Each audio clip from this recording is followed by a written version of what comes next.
I make a motion to open the bylaw modernization grant hearing. I'll second that. All those in favor say aye. Aye. 6 p.m. Opening of the bylaw modernization grant hearing. This public hearing is pursuant to 24 VSA 4442. The Jericho Selectboard is holding this hearing on proposed amendments to the Jericho land use and development regulations. The primary purpose of the proposed amendments are to support development of the housing and create vibrant, walkable, wheelable, mixed-use village centers. Proposed changes are also streamline the zoning review and approval process and update an existing form-based code in the Riverside Village Center. Tonight, we will review proposed amendments and hear public comments before the SB discusses the proposed amendments. And now I'm going to turn the hearing over to Chris. And Chris, I appreciate you writing all the exact words I had to say.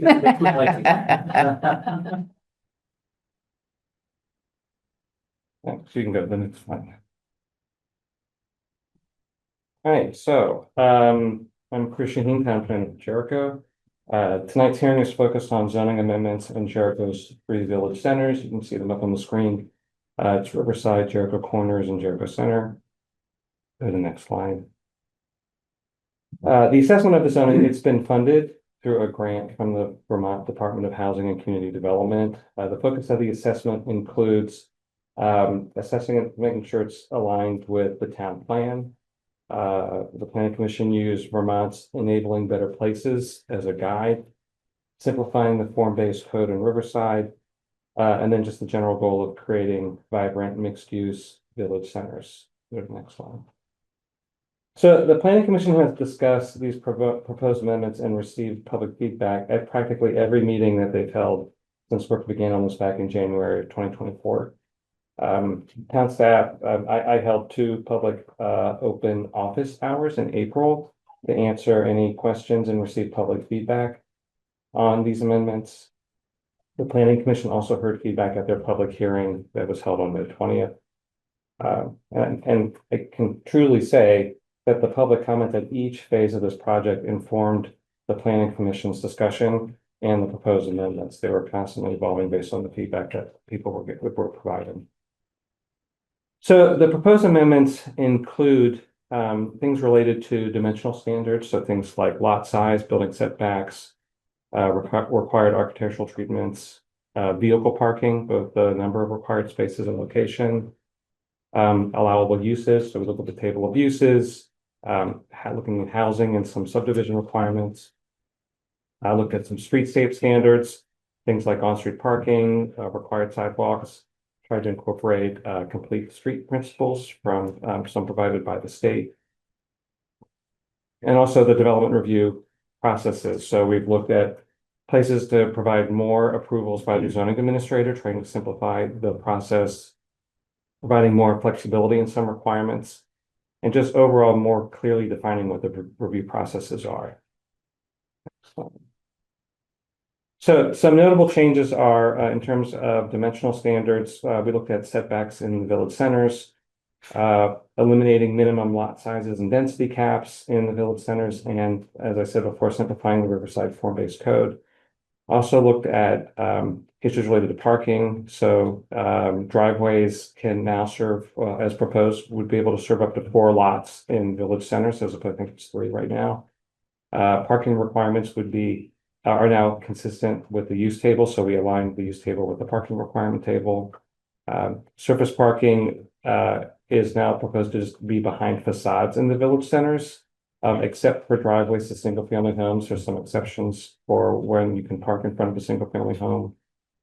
We added compact parking spaces and angled parking as an option, allowing adjacent on-street parking to count for required parking and reducing minimum driveway widths. In terms of allowable uses, we looked at expanding permitted uses that would not require conditional approval, specifically in the village center, so that will help expedite some permit reviews. Allowing the zoning administrator to review minor variations in setback requirements, so potentially avoiding some unnecessary land subdivision, and allowing more than 1 principal building on a lot in the village center without a PUD. Go to the next slide.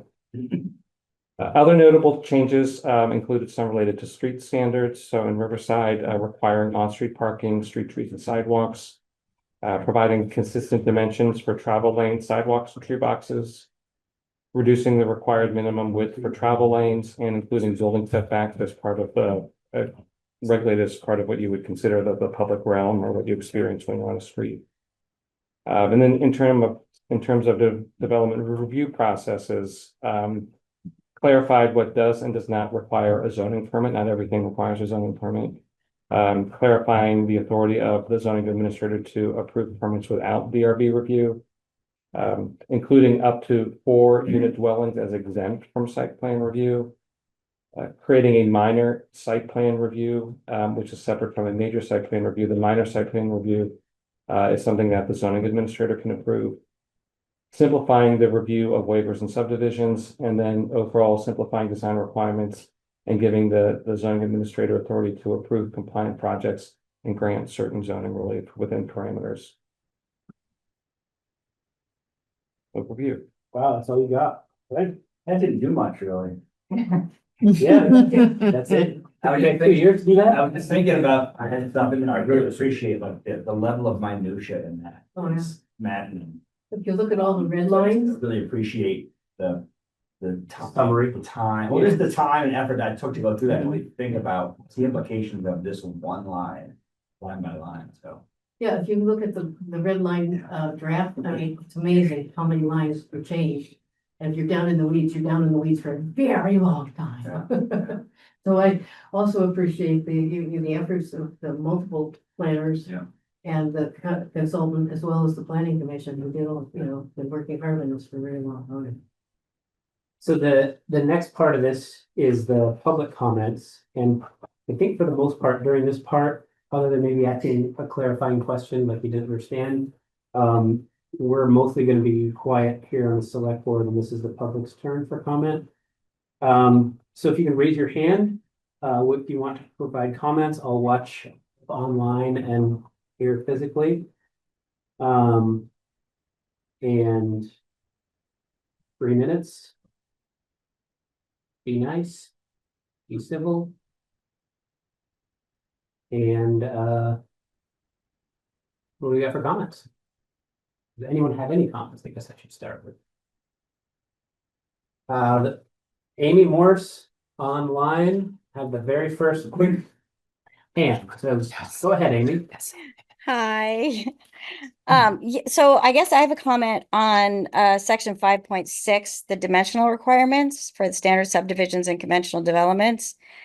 The Riverside neighborhood, Jericho Corners and Jericho Center, the minimum side yard has been changed from 10 to 5, which seems super close to start with, but my concern is there was a little asterisk with that, and it's a footnote, and number 4 for the footnote says may be reduced to 0 feet on one side, provided there is no structure on the adjacent property within 10 feet of the property line.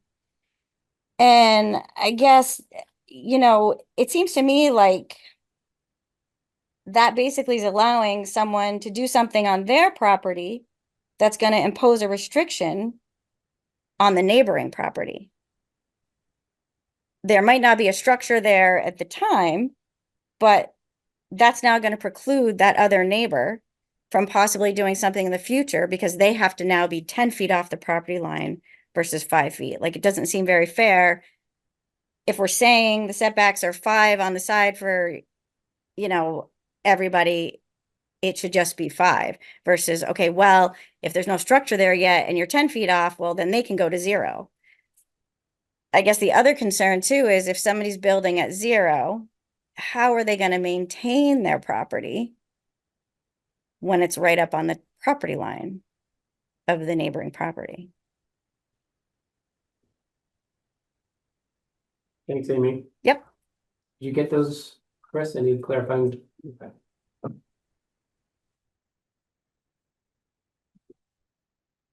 I'm happy to respond now, or would you like me to wait until I don't know, how do these usually work? Do we dialogue? I say we dialogue, let's just make it real, yeah, if you want to. Okay, sure. I think Amy is making very valid points. We do have sections of the regulations that, what she's talking about is, it's called zero lot line, where you can build right onto a lot line. Okay, You would want that in, say, the Riverside Village Center, which is where the Jericho Market is, where we want maybe more compact development, maybe something that looks like downtown Richmond, where you've got a row of buildings right next to each other. So those would all have zero lot lines. Right now, the provision that Amy's referring to applies to all of the village areas. So that would be the village, the Riverside Village Center, the Riverside Village Neighborhood, Jericho Corners, and Jericho Center. I think at this time, it would be fair to say that we want to see that. We definitely know that we want to see that in the Riverside Village Center, which is the area around the Jericho Market. Not so much in the Riverside Village neighborhood, which is supposed to have a more of a neighborhood character, where that's probably not as important. In the other two villages, Jericho Center and Jericho Corners, there might be parts of those areas where we would want to see that, but we don't have that distinction between a core and the surrounding areas that we do in Riverside. There is a provision or an action in the town plan that calls for doing village master plan for those areas. I think it would make sense when we do those to see if there is a tighter core within those areas that we might want to have a zero lot line provision like we are doing in the Riverside Village Center. So I think it's a good comment that she's making, and it's something that we can accommodate and respond to in the draft. When you say accommodate and respond, do you mean change? Delete that one line that she's talking about, that gives an exception. Okay. Because the area in Riverside, the Village Center, has its own whole chapter 13. Yeah. And it has, that section is regulated differently. It's regulated by building type, and there are 3 building types that have a zero lot line provision. So it's covered in for that area where we want to see it. I meant to give the two of you an update that Chris had provided to me on the timeline of this, and I forgot to do that at the beginning of the meeting, so I apologize.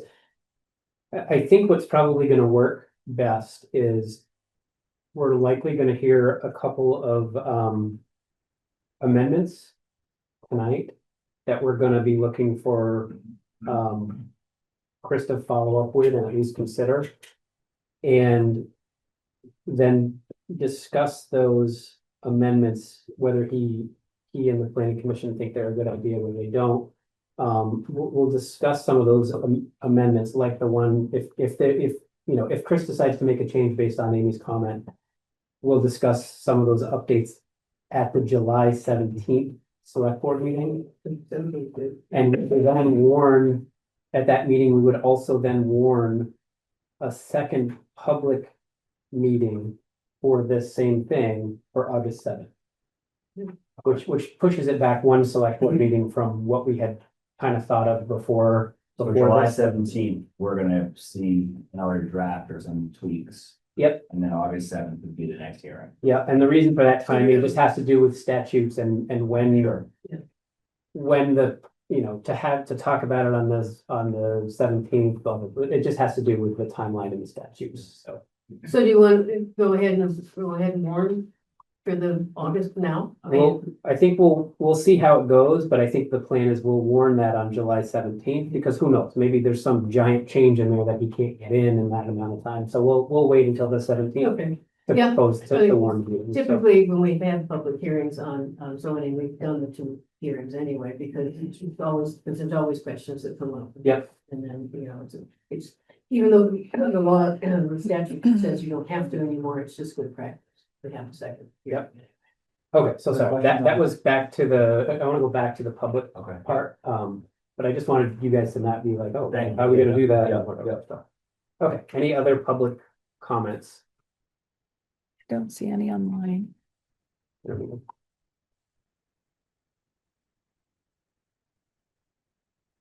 None from the room? Oh, there's one in the back. Okay, there we go. Let's say we got a lot of people here for no comments. Yeah. Come on up. Okay. Hey, Fisher, Chief of the Fire Department, Hello, Chief. how are we today? Good. The fire department, I guess, wants to just come forward and say that we have some concerns here. And concerns of the fire department, basically not having the proper access and the ability to provide public safety. I think I forwarded on some concerns. I don't know if you've got those or not. I have, but the public listening has not. Yeah. So feel free to state them or I'll summarize them. I'll bullet Sure. point them. How's that? Yep. I think he pointed what some of these zoning changes were. One of those is basically the road sizes. And when we look at today's driveways, as in when somebody comes and asks for an approval from the fire department, we are looking at a 12-foot roadway with 2-foot basically a 1.5 foot curved path, wide way you want to call it. 13.5 feet. NFPA and the International Building Code has these in place. That's what where our numbers come from. That's the National Fire Code and IBC, which is the state approved building construction unit of law. So that's one. Yep. McGamey hit a key on one of them is the 5-foot minimum from the property line. We need 10 feet between structures. I mean, boy, unless you're gonna have some kind of fire protection or some kind of firewall between buildings, you need that space for fire safety from the next house over. I think it says 5 feet from property line, but as we heard, it's what if the structure's already there? You're not meeting the 10-foot clearance between buildings that are already there. The curb cut radiuses, as in when we're turning into the roadways, I think it's written in this proposal for a 15-foot curb cut or a curb radius. You're looking at a 40-foot fire engine or a 30-foot fire engine. You're looking at a standard 20-foot radius, not a 15. The travel portion of the road not being that 13-foot. What about snow load? And he's talking about cars parking on the sides of the road, which we know they're gonna be. Is if that roadway is 9 foot wide, fire truck is basically almost 8 foot. There's no access to unloading and loading ladders, equipment, that kind of stuff. The 4-story buildings. We do not have a ladder truck here in town. The closest ladder truck is coming from the junction or Fairfax. I know, I believe, buildings, I think, as in looking at the proposal, is like, the one that you just had a fire down on Line Crumb Road. I don't know if everybody knows those buildings there. Pretty high buildings. You need to be able to, for public safety and fire protection, we gotta be able to put these fires out and get people out of these buildings. The highest ladder we have on our department is a 35-foot ladder. And it's a foot ladder, and you have to have that slant. So you're averaging basically a 28-foot high that we can reach. 4 stories, 40 feet. There's no access here. So these are all these little concerns. Sprinklers in my roof, because I think my roof's about 45 feet. So these are all these things that we've kind of grabbed some bullet points here and just wanted to pass it on. Alleyways, I mean, there's certain alleyways that they're dead ended. I think for an alleyway, I think we need to have it continued all the way through, so there is passage through. And you have to have it wide enough for basically if you're in there with a fire engine and you have ambulance coming in, you kind of have to almost have that 2 ways, the street or some kind of access for that. Those are some of the quick bullet points I have. I just wanted to bring it forward, and no, Chris got the same note I passed on. Yeah, I'm gonna break my rule and comment back. I think what I would like to, so one, I want to make sure that we're working very closely with all our departments, our affordable housing, committee had a lot of say into this, and, I consider the fire department as part of the town also, so, I want to make sure that you're heard and whatever. I guess I just have a quick clarifying question. Does Essex Junction just have more money for their fire department, so they have different trucks that can handle? Because I imagine like they probably have, I don't know their zoning, but I imagine some of these proposals would mimic some of the things that I might see in like down, Essex Junction or like Richmond, like Chris said, like, are they just set up a little differently than we are, being that we're I think Richmond's just an old town. I think some of this was, I think Chris mentioned it, Burlington. But if we look at Burlington, you have 4 or 5 departments with members in 24/7 that staff yeah, ladder trucks, right?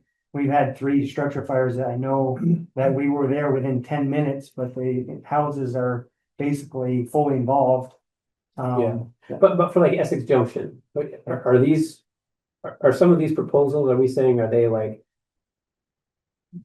worse from a fire safety than Essex Junction is, or do they just have different? I don't know what they have. Okay. I had a similar, as you were talking, Todd, I was thinking that all the things that you listed are all sort of the direction that I think the select board, but at least the planning commission and people in town are talking about wanting things to be smaller and tighter and denser in the village center areas and encouraging that kind of growth. And which is a change for Jericho, which has been a rural setting. Like if Jericho is going to be moving in the direction of being smaller and tighter, does the fire department need to adjust what their tools look like so that like a 9-foot roadway isn't prohibitive for you guys? I'm saying, and I know it's not big, I know it's not easy to say like, oh, let's go buy different trucks, buy smaller trucks. That's a huge expense, but I wonder if sort of thinking the big scope, if the fire department needs to begin to be adjusting what they're doing around how the town is going to be changing in the next 10, 15, 20 years. That's really just thoughts just occurred to me as you were passing. Well, to go along with that, and they're starting to think about regionalization of some of these big pieces of equipment because they cost so much money. Because, it is hard for a small town to have its, essentially $1 million ladder truck. Almost 2 million right now, $1.5 Yeah. million. $1.5 million now, well, it's certainly crept up from that. Just a simple engine right now is 500 plus, right? Exactly, Oh, yeah. And so that's why they're looking at regionalization of some of this equipment, because there's enough towns that cannot afford this, but, that's also another process that's happening, but it's, as we all know, Vermont processes are slow. So, since we have some amendments to consider, would you have time, you or somebody that you could deputize from the fire department, have some time to meet with Chris like early next week to just kind of go over these concerns, talk about maybe what could or couldn't be changed in these to, I really want to make sure that we're working with you, listening to you, and that, would that be possible? Probably within the next 2 weeks. I think that could happen. Yeah, I think we just got a little, just like with vacations and stuff. I think early next week works really well for us. I think we can potentially, I forget exactly what Chris's vacation. We could make it work, like July 14th, 15th. I mean, that's really tight for, I think, our timeline. You have time to like make amendments and then get it to, Right. get them in for. I mean, it would be great if we could have at least some initial discussion early next week Okay. to kind of flesh out what the issues are and what some options might be. I would really welcome the opportunity to sit down and really understand what the issues are and what we might be able to tweak or change or add. The standards that are in there. Well, first, I want to clarify, there are no specifications for 9-foot streets. That's not in there. There are 9-foot lanes, but not 9-foot streets. That everything that's being raised here as an issue is an existing regulation. And they're also following guidance from state agencies like the Vermont, the Department of Housing and Community Development, and the Complete Streets Guide. So I know that there's support for what we're trying to do. And I think, as Peter said, it's more reflective of the direction that we're trying to go. So it'd be great to sit down and figure out either what the needs of the fire department are, or what some regulatory changes might be that could address some of the concerns.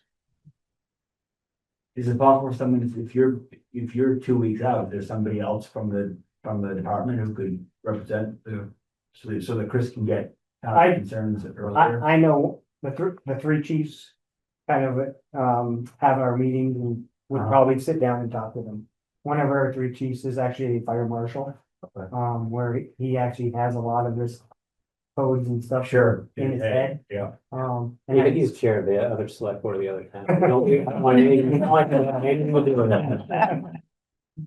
So, as in just to have where some of this information is coming from, that's the only thing I know.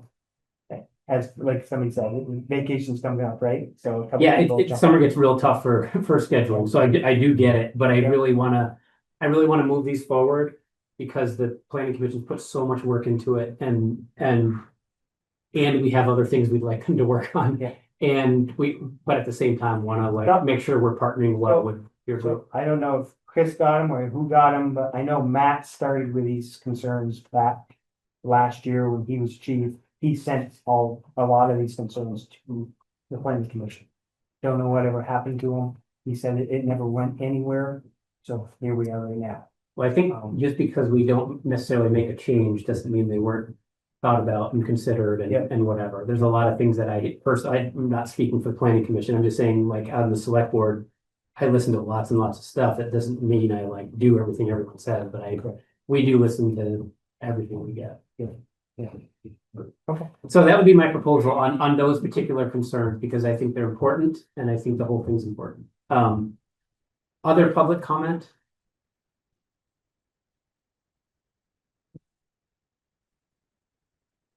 Michael, I'm just gonna stay here. please do. So we have two people at once. Yeah, the two-person deal here. Thank you. My name is Michael Oman. I'm a member of the Wisdom House Group.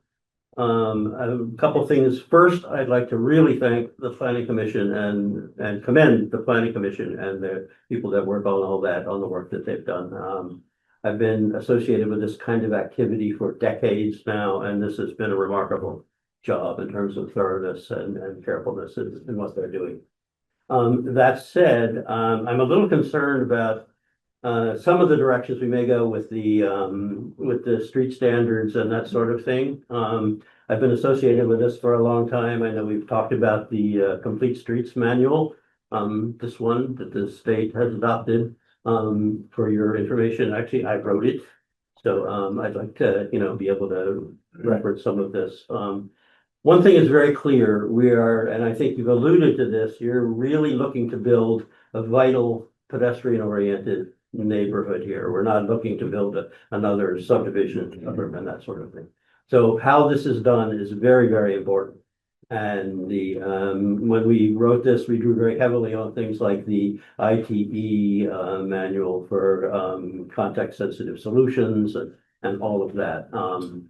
I think that the street widths are an important consideration. A 12-foot lane, for example, is the same lane we use on the interstates. It is basically a 70-mile-per-hour design lane.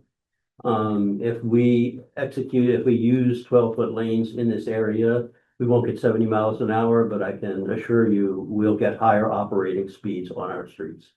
In addition to that, the so-called curb return radii, the curb radius, is a very important consideration.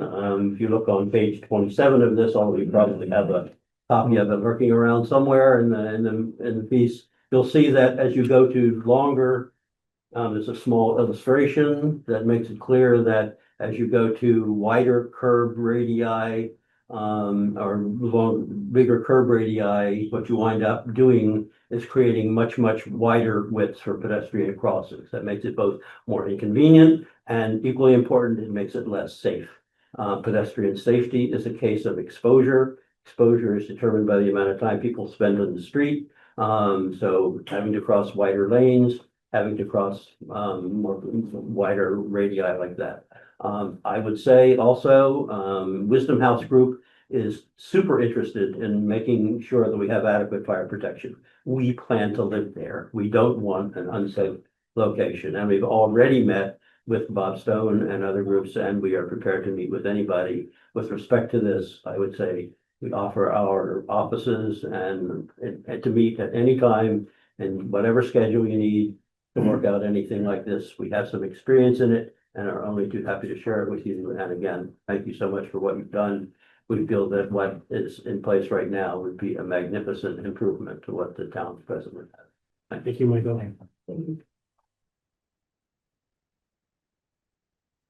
Last call for public to be heard on this particular issue. Really awesome. What are we doing? Should I speak now, because I had a couple questions myself? The way that he's got it written is But that we'll sometimes close we the do it in our- public, we'll close the public hearing and then we'll go to discussion Okay. of us. So That's what I thought, since yes. there's no more public comment, we'll close the public hearing portion of this portion of the select board agenda and we'll move on to discussion amongst us. Yeah, because I wanted to make sure which way you wanted to do it. I just do it, Crystal. So I make a motion to close the public hearing. I'll second that. So this is the part where we actually can talk about what they just discussed. Have to vote. We have to vote, all in favor. Aye. Didn't you say No, one so, close? sorry, Yeah, no, no. there's two sections, there's the public, there's the BMG hearing. Yeah. And then there's the select board meeting. Yeah. And then there's within this little part, there's the four parts, which we've done, so what we're just closing the public part and then Right, move on to that's this. what I want to do, is close the public part. And then move on to the fourth part. of the But you, discussion. but you need to vote in closing. We need to vote. Okay, all in favor of closing out that particular portion of the. Aye, Aye. all right, now we can go. Okay. I have a couple questions. If that's, I hope my numbers are correct because I was looking for, I was on the red one and I went to the blue, the clear one and stuff, so I make sure. But 10.11.8.5, that you're talking about acceptance by the town of any street. And I wondered whether, should the new acceptance road policy get referenced here, or should we do it at 10.11.11.3.1? Because it talks about the. Pop quiz, Chris, go. Yeah. Here, did you have that same? I had the exact same. Me too. Yeah, I thought it was 11.8.4, but I'm not sure. No, I'm just kidding. Oh my God, serious. I think that's a good question and something that we can take a look at. If you want to tell me those numbers again. Well, because the numbers I were looking at, it was the effect of the final plat approval, which was on 10.11.8.5. And it talks about acceptance of town for if the town accepts any street. So I wondered if we should put the new acceptance road policy there, or should we put it on 10.11.11.3.1, which is more about the actual select board and roads. So the question is, where should the street acceptance policy be referred to? Yes. I'll need to take a look at that and we can figure that out. Good, because, since we have it. I don't want to look like I'm against it, but, because we all want density and walkability, but shall is a tough word when it comes to putting in curbs. Because it takes away, any flexibility that the DRB might have, and that's in 11.3.2. Because, there are other ways that we may be able to do, a walkway, with protection without doing a curb, because, when we look at, do enough sidewalk presentations and which one we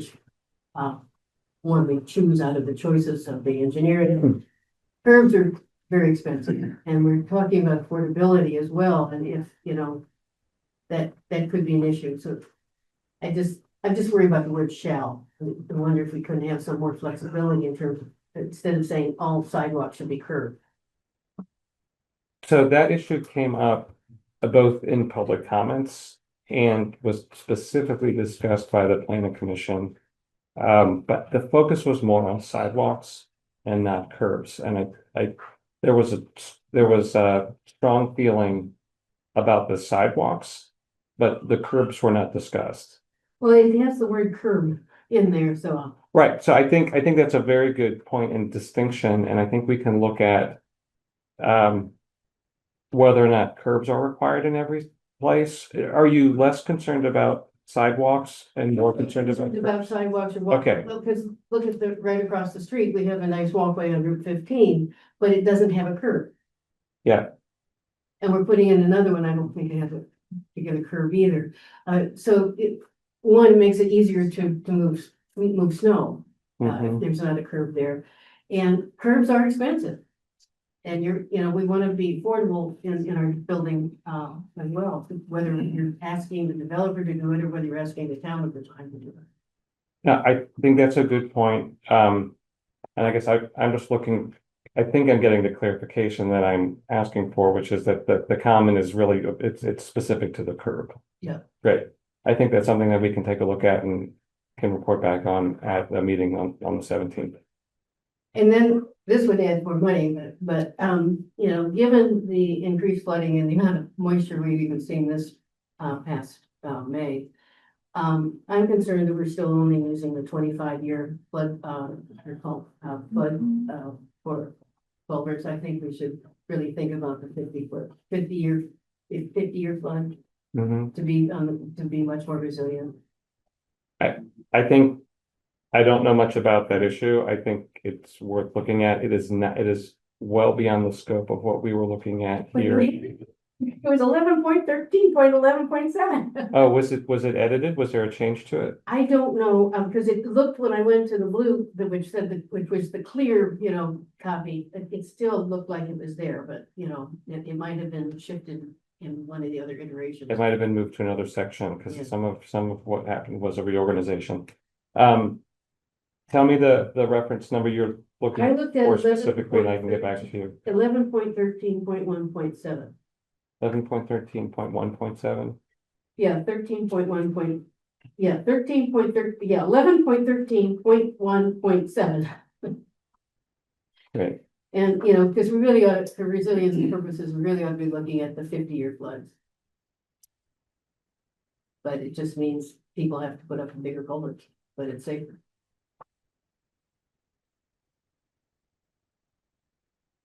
Those are my questions. And comments. Awesome. I told you. I know, I like that you're the detail person. Yeah. Peter, any comments? Yeah, my only comment for the ones I already made, I really, you know, I had gotten Todd's email and I really wanted to make sure that the fire department and Chris had a chance to at least talk through those, and I knew they hadn't at that point. That was my concern. My only other comment is I know how much work went into all this, and I appreciate you guys getting it to us, and I think we're just over a month away from getting them dialed in and locked in, so nice work, everyone. Oh, yeah, I had another comment that was, because I was impressed by the increase in definitions and the thoroughness of some of the others. I thought that was Oh, really great. good. Thank you. Our David White was our consultant. He did an awesome job, and the planning commission members, a couple of members are here tonight. Again, they spent hours looking through the regulations and providing lots of good feedback. So I just want to, if I can just kind of go through what I think the list of follow-up items are. Oh, well, unless you want to do that, or, I think take those. okay, I got Amy's side yard went from 10 feet to 5 feet, and then I saw you taking notes, and I'm like, great. I'm gonna listen. So I have 5 follow-up items to report back at, to provide an update at the next select board meeting. It's the 0 lot line, and impact on adjacent properties. That's one. Another is the fire department's issues and seeing what can be worked out for that. The third is where to put the street acceptance policy reference. And I've got two options for that. Thank you for that. Yeah. And then looking at the pedestrian facilities section, specifically the reference to curbs and looking at that. And then the flood map reference 11.13.1.7, seeing where that went, because I'm guessing that it just got moved because there was a lot of reorganization. So I'll track that down. I really do think we should start thinking about 50-year flood, flood. Yeah. All right. Thank you very much. Thank you. Okay, that ends our portion of the BMG grant hearing. Next on the agenda is public to be heard. You have to close the meeting and start the meeting. I say, that's what I thought we did, kind of. How about a motion to close? I make a motion to close the bylaw modernization grant hearing completely. I'll second that. All those in favor say aye. Aye. Aye. In the future, what you can do is you close the public hearing, then you go to your own meeting, start that, and then you have your discussion in your Oh, own. in the agenda of the normal meeting? Yes. Okay, we could have done that. Yeah. All right, So now you'll call the meeting to order at whatever time. all right. Now we'll call the Jericho June 26th edition of the Jericho Selectboard meeting. Call to order at 6:42 PM. In order to make our meetings more efficient, we are limiting public comment to the beginning of the meeting. The public to be heard section. Select board meetings are in the public, not of the public. There will occasionally be agenda items where we will ask for public comment, but that is not the case this evening. Please do not use the chat on Zoom for anything other than technical issues, like I can't raise my hand. Please don't ask questions in the chat because it's distracting. So it is now public to be heard for anything. And I have some other instructions once we get to the select board interview part. So public to be heard.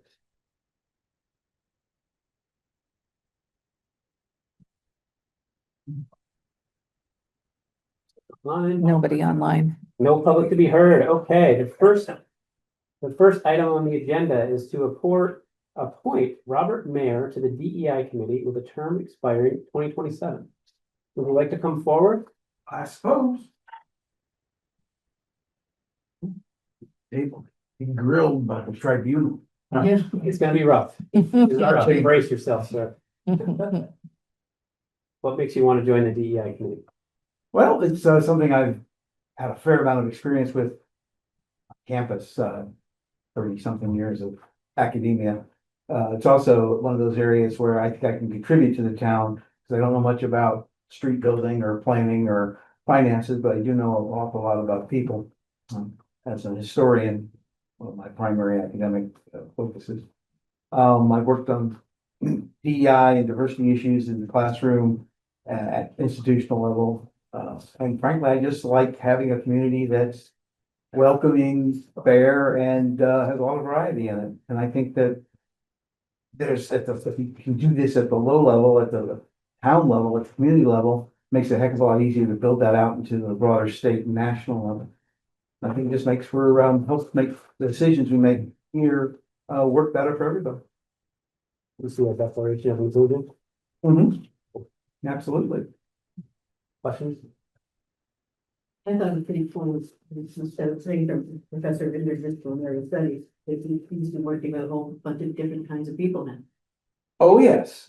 And any of you who are either in higher education now or have children in higher education know it's a very different landscape than, for instance, when somebody my age went through. It's much more diverse and much more dynamic. And I think that's really great, but it also poses a lot of different challenges. And while the challenges of a town are different in some ways, the end goal is pretty much the same, building a community that exemplifies those values of fairness and variety and belonging, welcoming. Can you tell me in one sentence what interdisciplinary studies is at your level? Using multiple points of view and epistemologies to analyze, examine problems and questions. I up until recently, I taught high school for a long time, and I was a math math and English teacher, and for a short period of time taught middle school, a class called interdisciplinary studies. Yeah, and that's just the zip code that they give us, as they say, I'm at Champlain College, been there for 25 years, and I do, half my time is probably with game development students, I teach that, but my background is in history and political science, but our general education courses have, for the last 20 years, been all integrated interdisciplinary courses. So I work with anthropology and sociology, economics, everything, philosophy. But you're right, that's a whole lot of difference we went through. You had to take history class, you had to take a math class, you had to take English class. Yeah, and That still exists. Yeah. and institutions weren't as tuned into different types of diversity, particularly like neurodiversity, which is a very big part of my Oh, job, absolutely. daily life. So, I make a motion to appoint Robert Mayer to the DEI committee with a term expiring 2027. I'll second that. All those in favor say aye. Thank you, sir, for your service. thank you. It's nice that you find something, some way to help, help your community. Well, as I said, I've been living here for over 25 years. I figured it's about time. About time. Thanks for stepping up. Next on the agenda is to review and consider approval of the waiver request for 30 Bentley Lane for Andrew Sepic. At the last meeting, we talked about, we had them on the agenda, and we had decided that, Catherine had decided that she didn't feel comfortable and felt that she would need to recuse herself. And since then, we've kind of chatted, and she doesn't feel that way anymore, so we've invited you back. Sorry about the mix up. It's okay. But we didn't want to have this, challenged in any way because of an abutting landowner. Yes, I respect that decision. Great. So my name's Peter Raymond. I'm the attorney for Andrew and Nicole here.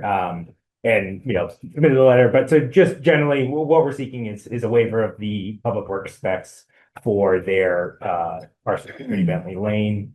The history of this is part of an 83-acre parcel. Back in 2009, it was part of a 2-lot PUD. This 5 acres-ish was created as the building lot, and then the rest was retained. When Andrew and Nicole purchased it, year and a half ago,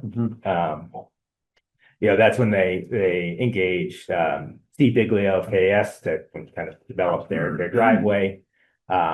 And at the time in 2009, the public works specs required a maximum of 15% grade. Steve looked at it and designed a driveway that it meets kind of engineering spec. And as kind of the plans and as he's laid out, just getting to that, what is now the 10% grade in the interim that has changed, is just engineering. It's really not feasible. It would require massive excavation of the hillside, disturbing steep slopes, a lot of, as he's the numbers he's laid out in his letter, it's thousands of cubic feet versus several hundred. Yeah. And so we're here seeking a waiver of that spec. The driveway will meet the 15% grade, which was in effect when this lot was created. And essentially, without a waiver, there doesn't seem to be a way that this lot could be developed with a single-family home. Some of the concerns about precedent or what this is going to be setting. Again, this is a lot that's in existence. We're not trying to create a subdivision or new lots that won't be able to meet it. It's really just unique to this parcel due to the steep slopes and what's available here. And the change in specification between the time when it was made and. And so we have, I think Steve was on in the initial part. I don't think he's here available anymore, but we do have copies of the plans. I assume you've got all that electronically, but that's the summary. We pretty well laid it out in both my letter and in Steve's letter, so don't want to waste your time going through that. But if you want to be here, It takes up 98% of our packet. yeah, would you like more of them? Yeah. Actually read most of them. I could, but I should say reader now, but it really is, there's an okay section and there's really quite a steep section and there's a lot of movement of trees and stuff they had to do just to get what they done. And of course, they ended up with 2 years of really wet.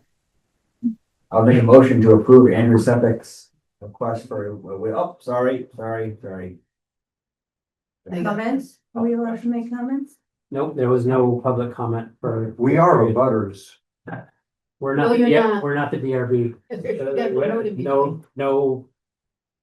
This has gone, my understanding, I'm asking the attorney here to correct me if I say something wrong. My understanding is this has gone through the DRB process, has gone through all the permitting process, which includes the DRB.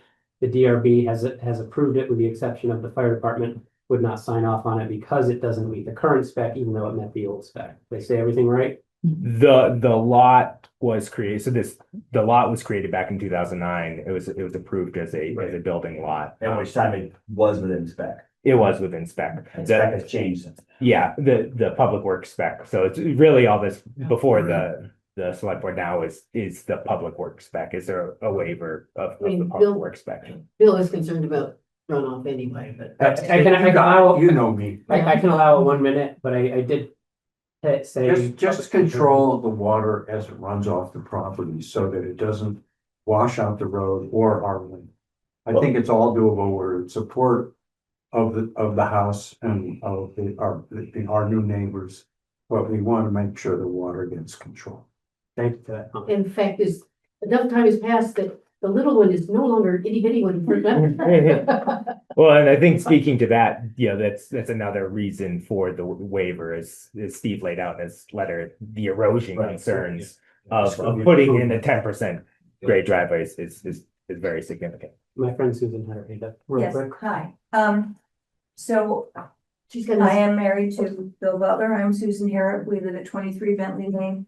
And I completely sympathize with the fact that you purchased a property that fell within certain parameters then, and here we are and the parameters have changed. So I'm just encouraging you, if possible, to use plantings or whatever would slow down water movement to protect all of us. That's, I'm not trying to be negative in any way. I'm just wondering what we can do to enhance with natural, tools, whatever is available within reason. I understand that cost might be a factor, so that water is absorbed. And we think your change might actually help the erosion problem. So we're not against it. We just want to bring it up. It's very, very important. We support that. you made the I'd motion. like to make a motion to approve Andrew Sepic's request for a waiver of the 10% grade requirement at 30 Bentley Lane. I'll second that. All those in favor say aye. Aye. Aye. Thank you Thank for you your for time. putting up with the change, but, Thank you. Good luck. Is that your bike out front? Yes. Yeah. You pull it on a single cylinder bike and you got enough. 2 cylinders is one.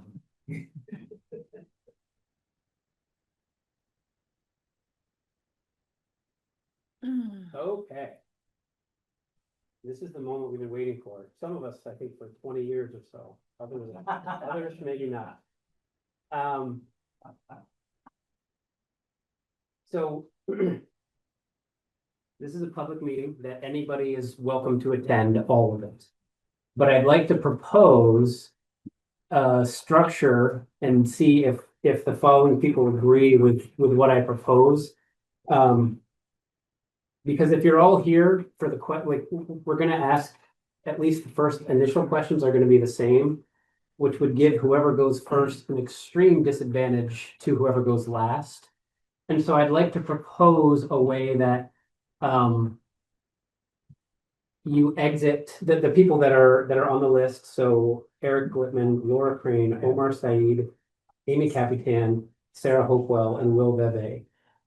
That those of you that are in contention aren't here while we're interviewing another candidate. And I just want to know if you all agree. It's weird to ask you to leave a public meeting that you're entitled to, but in this particular situation, it just seems like the right thing to do. And I just want to see if you're all in agreement. Yes. So how do we do it? Because Will might be last, and so that might be. We could all ask them to sit in their cars. Yeah, I don't know Well, what, I wonder, I mean, Because last time, well, I wonder if like Will could just go home yeah, and we could text Will and say, hey, the person That's before you true. was up. And it's gonna be any of them, a couple yeah, hours. right, yeah, that's true. I just don't, and what, I, Because like the initially, first one could probably stay after, right? Because as long as they don't like, I don't know, argue or something, if they want to stay and listen, I think that's fine, but I think for poor Will here, he's gonna be, Yeah. he's the, he doesn't care, he's cool. I'm fine. Yeah. Do you want me to just text you when it's getting close? Yeah, that works. All right, we'll work our way back. Sarah, you're next. You're Sarah. What works for you? You wanna go home or stay or you? I mean, like, what's the estimate? I'm thinking it's 25 minutes per person. Yeah. Sure. So, 50, so 75. 1, 2, 3, 4. Yeah, you can text me. Is that all right? Yeah. I know this is kind of, we should have dealt with this before and I just had a busy week and didn't get a chance to like think through this enough. Do you have the text, her cell phone? They'll have to somehow provide that. Yeah, like, how are you gonna do this? Yeah. yeah, because unfortunately, the first time we had to, we only had people come in, that is the. Yeah, I had forgotten until Peter reminded us today that that's how we did it before, is we said, hey, you show up at 7, you show up at 7:30 and Yep. we just didn't think to do that.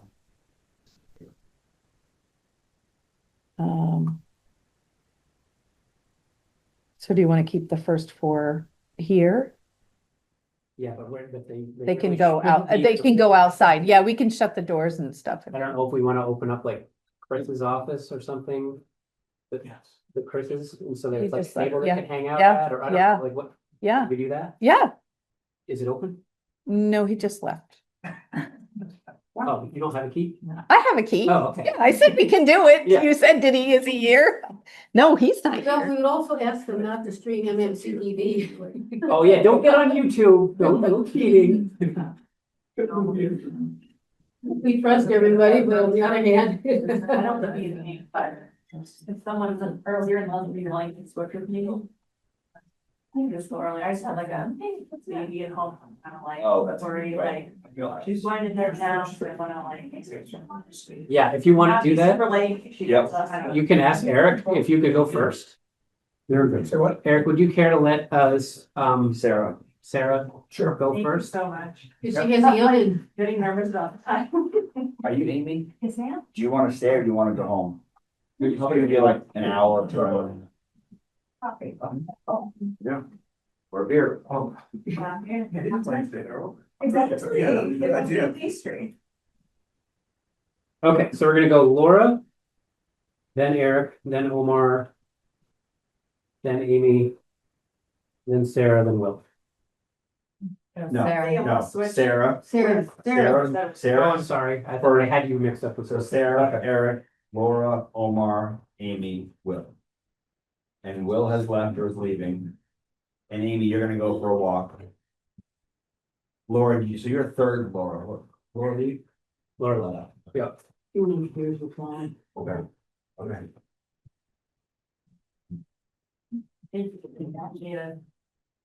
Thanks, Eric, for letting her go first. Yeah. Thank you. Shoe in. Thank you, Bill. We're gonna go. I'll just go sit in the town hall somewhere. Yeah. I just opened the planning commission office, or the planning and zoning office, so feel free to go up there. No, she will go. The other one, so he could not. Hey, didn't I just shut that door? Let's stick another couple more plants. Yeah, all right. This is enough at the door.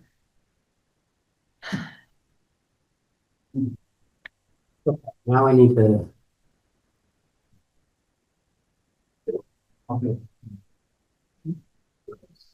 Yeah, no, now. Sarah. Here.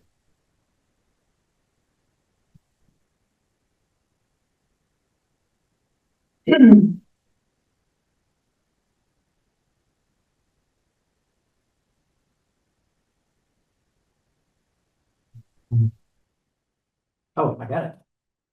Okay, Sarah, thank you for coming. Thank you for putting your name in. Thank you for your interest. I'm gonna start with so we have some standard questions that we're gonna ask, same of everybody, and then from there, we're gonna kind of take, we're just gonna kind of drill in and basically what you say. So my first question is, what specifically motivated you to run for the interim select board position? And what specific community issues or concerns would you hope to address during your tenure?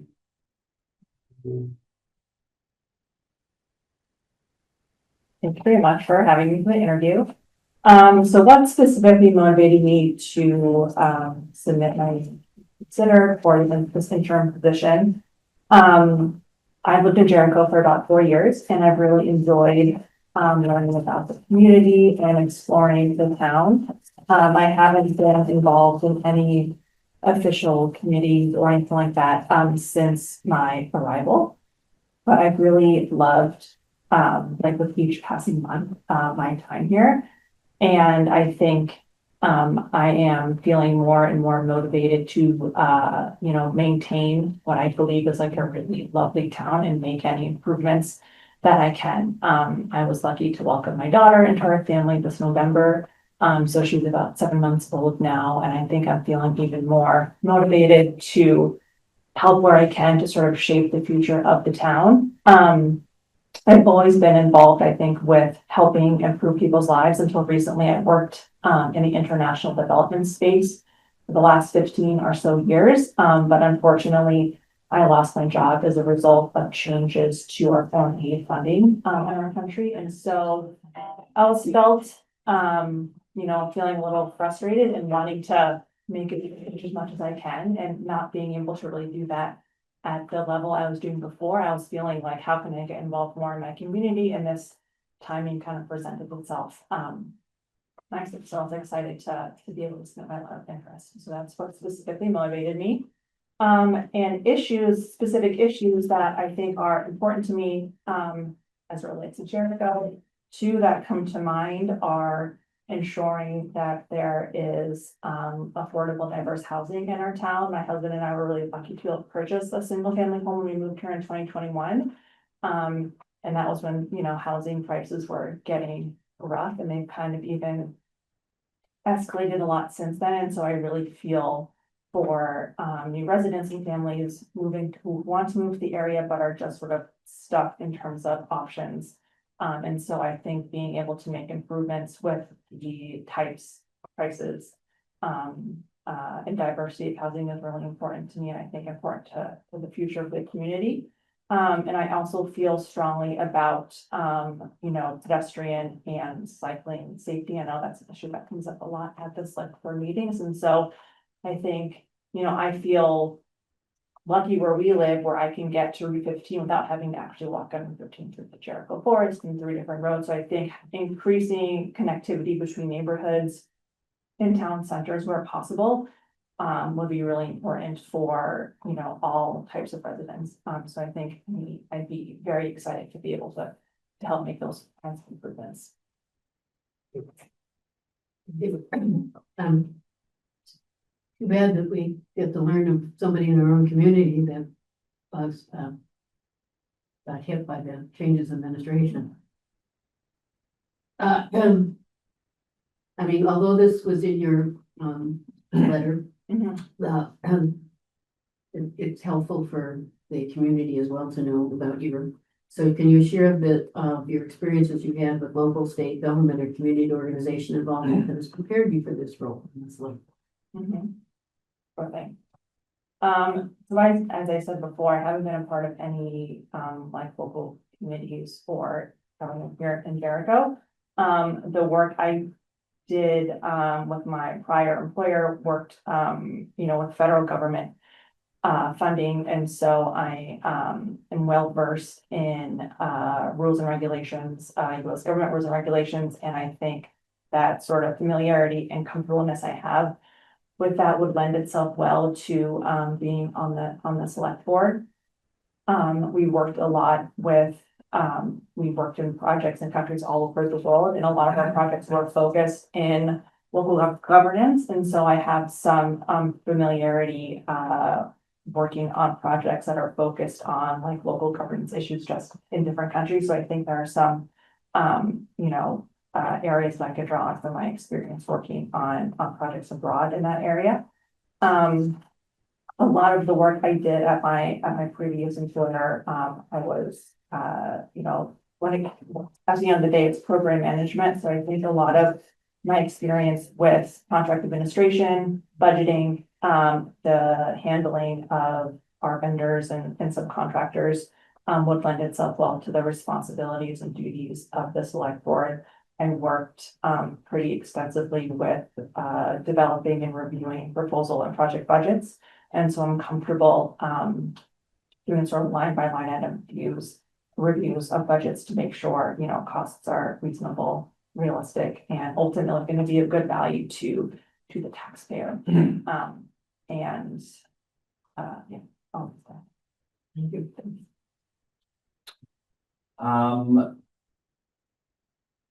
So my question for, we have the assigned questions. I'll just read it as is. Transparency and public engagement are crucial for local government. How would you propose to involve residents in decision-making and also keep other residents informed about select board activities? So that's kind of one question, how to involve, engage the citizens and also keep them informed of what we're up to. And then sort of the other side of that is how would you manage or navigate an impassioned resident who is being disruptive or disrespectful to you or to others during a select board?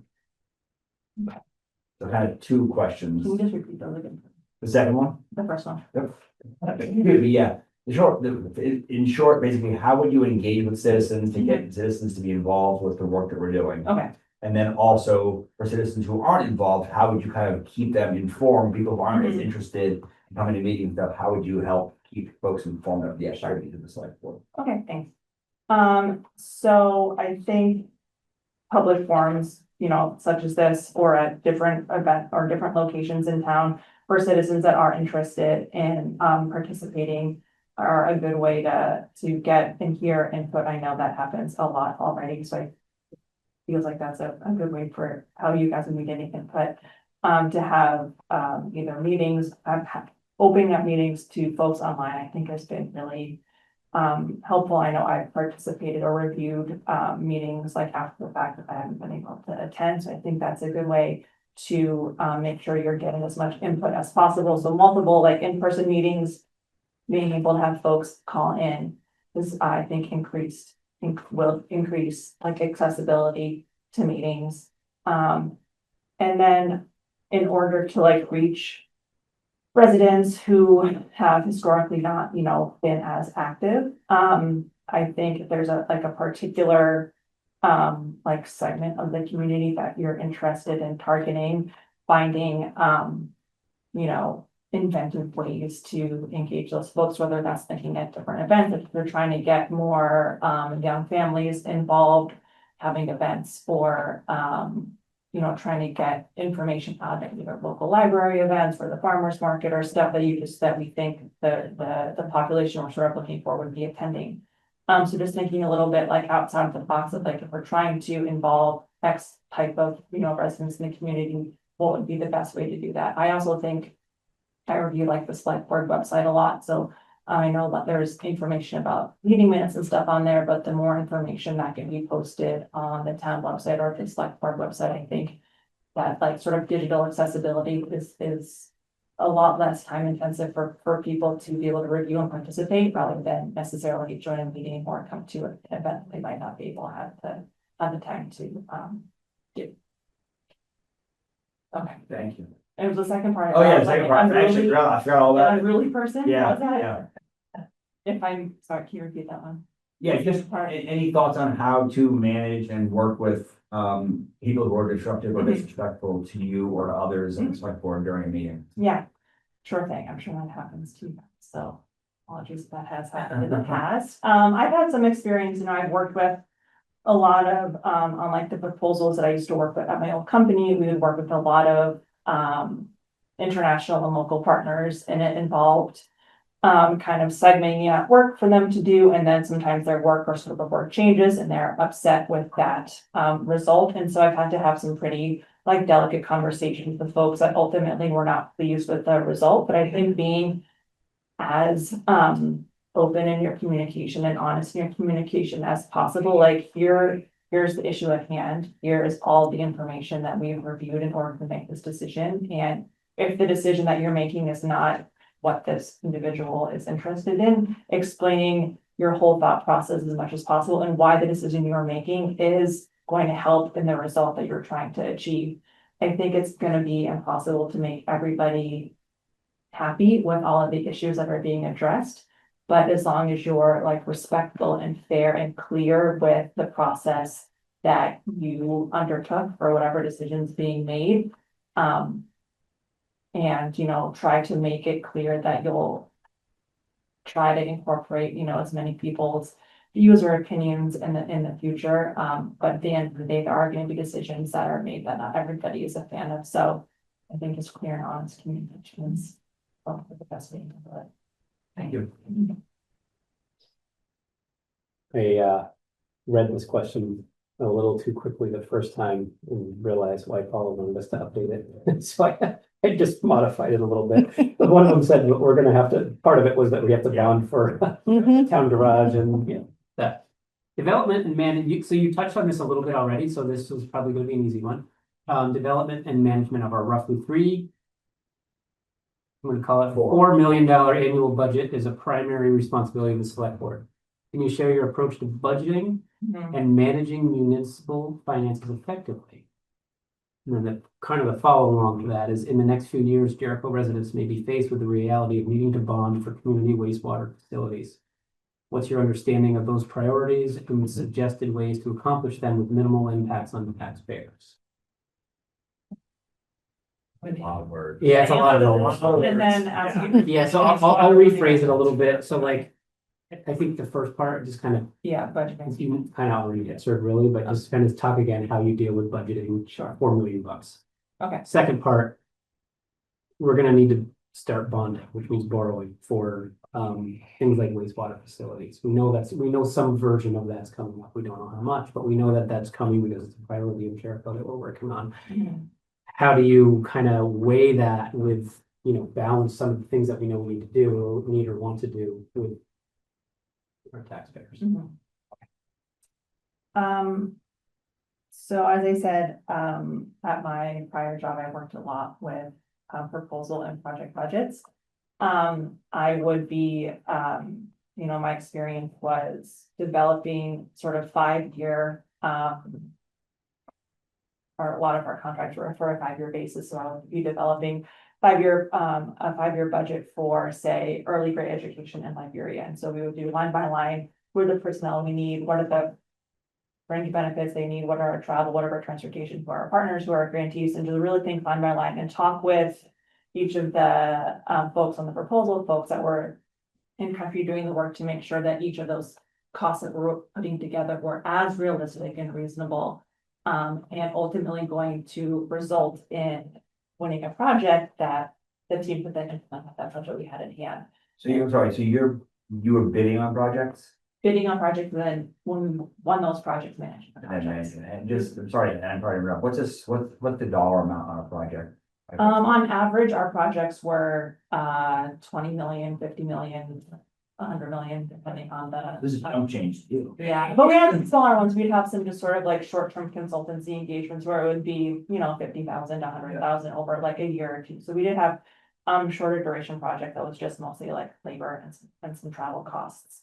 So it was tough actually. Doing budgets for the smaller projects were a bit harder because you really had to scrutinize each one of those line items and making, you know, should this person's be assigned to be 1 month or 6 weeks or 8 weeks really could have a big impact on the budget. So you had to really make those decisions closely and really think like, what is the work that needs to be done? Is this basically the cheapest way you can do it? But not just the cheapest way, but is it, is the amount of money or time you're budgeting for someone, is that going to be useful in achieving the objective that you're going to want to achieve? So cheapest wasn't necessarily the best option or the best value if you weren't going to be able to achieve the objectives that that program.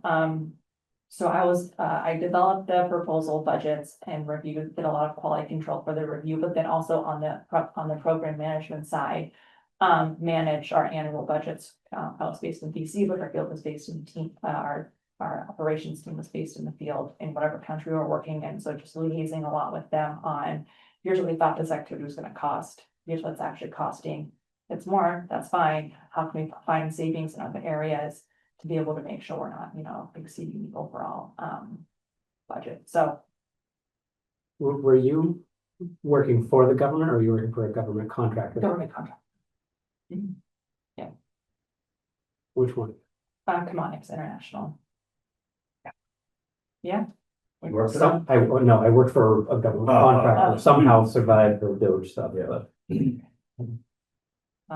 cool. Okay. And then, Then it's just about prioritizing, right? Like, yeah, how do we yeah, go it's about, tough. we're gonna have to bond, well, hopefully Yeah. we're gonna get tons and tons of money from all sorts of spaces, but no matter what, how much we get, there will be Sure. a Jericho portion, and how do we? Yeah. How do we balance that with taxpayers that are feeling pinched already? Yeah, it's tough. I know a lot of towns have been faced with potential tax increases to pay for stuff that unfortunately we need. Like I grew up in Central Vermont, my parents still live there, and they were faced with some tough decisions with needing to rebuild the high school. And it ultimately didn't pass because it was so much money for the town. They also were having wastewater issues as well. So it's tough because as a member of the select board or even a member of the community, like, the town needs these things, but at the end of the day, there's only so much money to go around, and taxpayers really feel feel that tax increase. And so I would say, like, a lot of what I had to do at my own job was sort of making tough decisions. And as I said earlier, one of my answers, like, ultimately, not everybody is going to be happy with the decisions that are made, but I think putting forward a plan that really maximizes the amount of funding that we have available for the town. And if we're trying to rank priorities, I think talking to all the experts that you need to in order to figure out, like, what is, or like, does the wastewater, like, I don't know, facilities, what the word was, like, does that need to be addressed like this year, or is that more of a 5-year problem or a 10-year problem? And rank the priorities that way, and then just make it as clear as possible to the residents. Like, we understand that this is gonna potentially be a tax increase to you all, but here's the reasons why, and here are the benefits to the town. And just trying to, as I said kind of before, like, be as open in the communication as possible. So if there are gonna be increases, it's for very known reasons, and that ultimately it's gonna be benefiting everybody that lives here. But yeah, it's a tough position for everybody to be in, for sure. Thank you. This kind of goes for a lot of what you've done in the past too. Chittenden County has a growing and more diverse population, ethnically, socioeconomically, gender, sexual orientation, etc.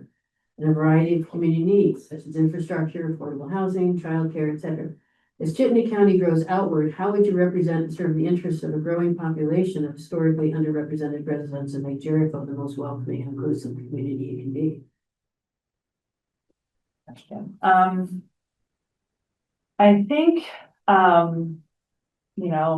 even just earlier I'm not aware of the background, but appointing someone to the DEI committee is like a really good first step. I think being as much as possible, like on paper and in practice, like an open, inclusive community, that's welcoming to, all families, residents, ages, like everything, would only benefit our town. So I think, ways that you could kind of facilitate that more on the select board, whether it is certain holding events in town. I know we do a lot of stuff at the libraries that are like welcoming, and just making it clear that this is an inclusive community that we live in and that we're building.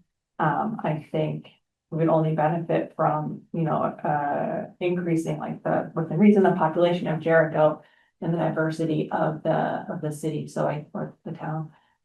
So I think any events that can be held, and just thinking, like, if an event has been done a certain way for the past however many years, like, are there any changes that maybe haven't been thought of in order to make people feel more included or inclusive. I think a lot of what I used to do at my old job was like, just accessibility, thinking about accessibility issues, thinking about, are we getting the best representation of people at a certain event or at the town? And I think, just the more voices that can be heard and, incorporating as many, opinions as possible, and being open to like whatever feedback, you receive. If you're trying to do something that has been done a certain way for a long time and someone kind of raises a concern of that, just to be open to that and not, think like, oh, I haven't done that way before, but, yeah, I'll stop. One thing I just thought of is maybe since you only get to ask one, you could just kind of ask people a follow-up question of like what questions they have for us or anything else they want to say. What questions you have for us? Oh, that's a surprise. What's our time? I know, Seriously, what? I didn't. I feel like we started a few minutes before 7, but I think we're okay, right? Did anyone look exactly what time it was? We're good. I think it was a few minutes, so we're around the 20, Yeah. I bet it's been like 23 minutes. Okay, can I ask a question that I'm not gonna necessarily ask other people? Yes, Are we allowed to do that? Yes, We are? absolutely. Especially as a follow-up. Okay. because that's what the followers were about. Okay, so what would how would you respond to someone who said you haven't been involved in other town government stuff earlier on? Mhm. You're going right to a select board where you're expected to know about the planning commission and the DEI committee and the affordable housing and all the staff, and what would you find your response to be around that? Yeah, I mean, that's a valid point for sure. I think, I would say that I'm very interested and motivated to learn about all the things you just said. I think, I often would work my old job, we'd work, on proposals or projects in technical sectors that I was by no means an expert in. Like I had to work on a lot of really great reading programs. I was by no means a literacy expert. But I think, relying on, experts in that area to kind of give advice or give input where I, not gonna pretend to know anything about the planning commission without, reading the necessary documents or talking to the plan. So like, I'm not gonna make an uninformed decision. And like, it's important to be able to do the work and learn about the topic that you need to be deciding on. So I think, yeah, I'm not gonna pretend to be an expert in an area that I'm not. But also, I think, having somebody who doesn't have experience in town government could possibly be seen as a positive. I'm really, motivated and excited to, make changes and see action. And that I think could be seen hopefully as a positive, I'm glad you asked that question because I know somebody who ran directly for the select board without having been on any other committees, and they got a lot of the Now same, he's the chair. same type of questions and had very similar answers. So, and in hindsight, that scrutiny was appropriate. Right. It was valid. Sarah, do you have any questions for us? Sure. I guess my first question for each of you would be what has been your most rewarding, what have you found most rewarding to be serving as a select member? You had to choose one. The most rewarding from like a real, please, I'll go first, and then like from very personal myself perspective is getting to know all the staff and just like knowing everything that's happening in the building. I know like a dog got bit and there were some goats running loose. Like probably no one in town really knows that, but I know I love Jericho. I've lived here for 30 years. I love Jericho and I love just knowing everything that's going on. I mean, there's a lot of time. I could have known last year or 2 years ago if I'd come to every meeting, but you don't come to the meetings. You don't need to come to me unless you're Jim Carroll. I'll come to every meeting, but so just really being really tuned into what's happening in town. I really I enjoyed that personally. I think that's why we're all here, because you really do get to know much more about your town. And of course, they joke because I'm in the weeds all the time. I mean, you can tell because the number there. But so, based on my background, it really worked because I was a basic science researcher. And so, when you work in nanograms, you're really in the weeds. So all this stuff is so cool because you're really learning about your community. You're learning, you meet all kinds of people. I'm involved in the town hall art with my daughter. We have 2 scientists in the family, my husband and I, we have an artist for a daughter. So, I'm involved in the town hall art project. I'm involved in the Jericho Energy Task Force. It's just, you get to know so many people in your community and you feel so connected from up here as much as anything, and when you can do some good, that's even feels better. Yeah, they took a lot of, I was gonna say staff, really. That's right. Like, just it's not not understanding. fabulous. Because before I was on any committees, like I don't even know if I knew what a town administrator was, to be honest with you. I knew what the town clerk was, but that was about it, because you have to vote for them, right? And so I really got to know the staff, and it's just cool seeing how much they can do with such a small little force, and yeah, it's just you get yourself. I like dealing with not the same thing day in, day out, and this has provided me a lot of diverse interactions. Yeah, next time there's like loose goats, call me first. I got it. I know. Well, and this is true because the staff is really a real foundation of the building. Yeah. And Jessica, the town clerk, has been here the longest in terms of the staff. But Paula and I started about the same time because I started on the DRB in 2000. So and then Paula was, worked in the town clerk's office. So we kind of hung out together and know a lot of things that happened in town, and she's had different positions over the years. So you really have a very strong staff that really wants to do good. So I think that, to be fair to everyone else, that Yep. probably brings us to time. Yep. My plan is to let everybody know, one way or the other, Sunday. Probably an email. I don't want to deliver bad news in person. I'm not saying you're getting bad news, I'm just saying. Somebody's short thing. Yeah. And thank you so much for your interest and your answers to your Thank you. questions, and Yeah, thank you for moving to Jericho also, Yes. I'm sorry about. and for having a kid, send them through the public Yeah, school, yeah. please. Definitely. Who do you want? Who do you want? Thanks. Eric's next.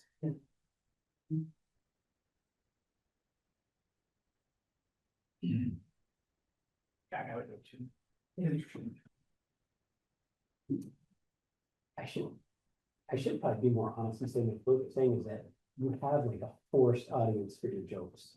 Right? Oh. Like, they have to be, like, they're here for, like, that's really my favorite part. You should do that because you do have some. So I became a manager at work too. It's like, Oh. doing a meeting, oh, that's real funny, Eric, that's great. That's like 10 you want to try out on the Yeah. audience? Okay.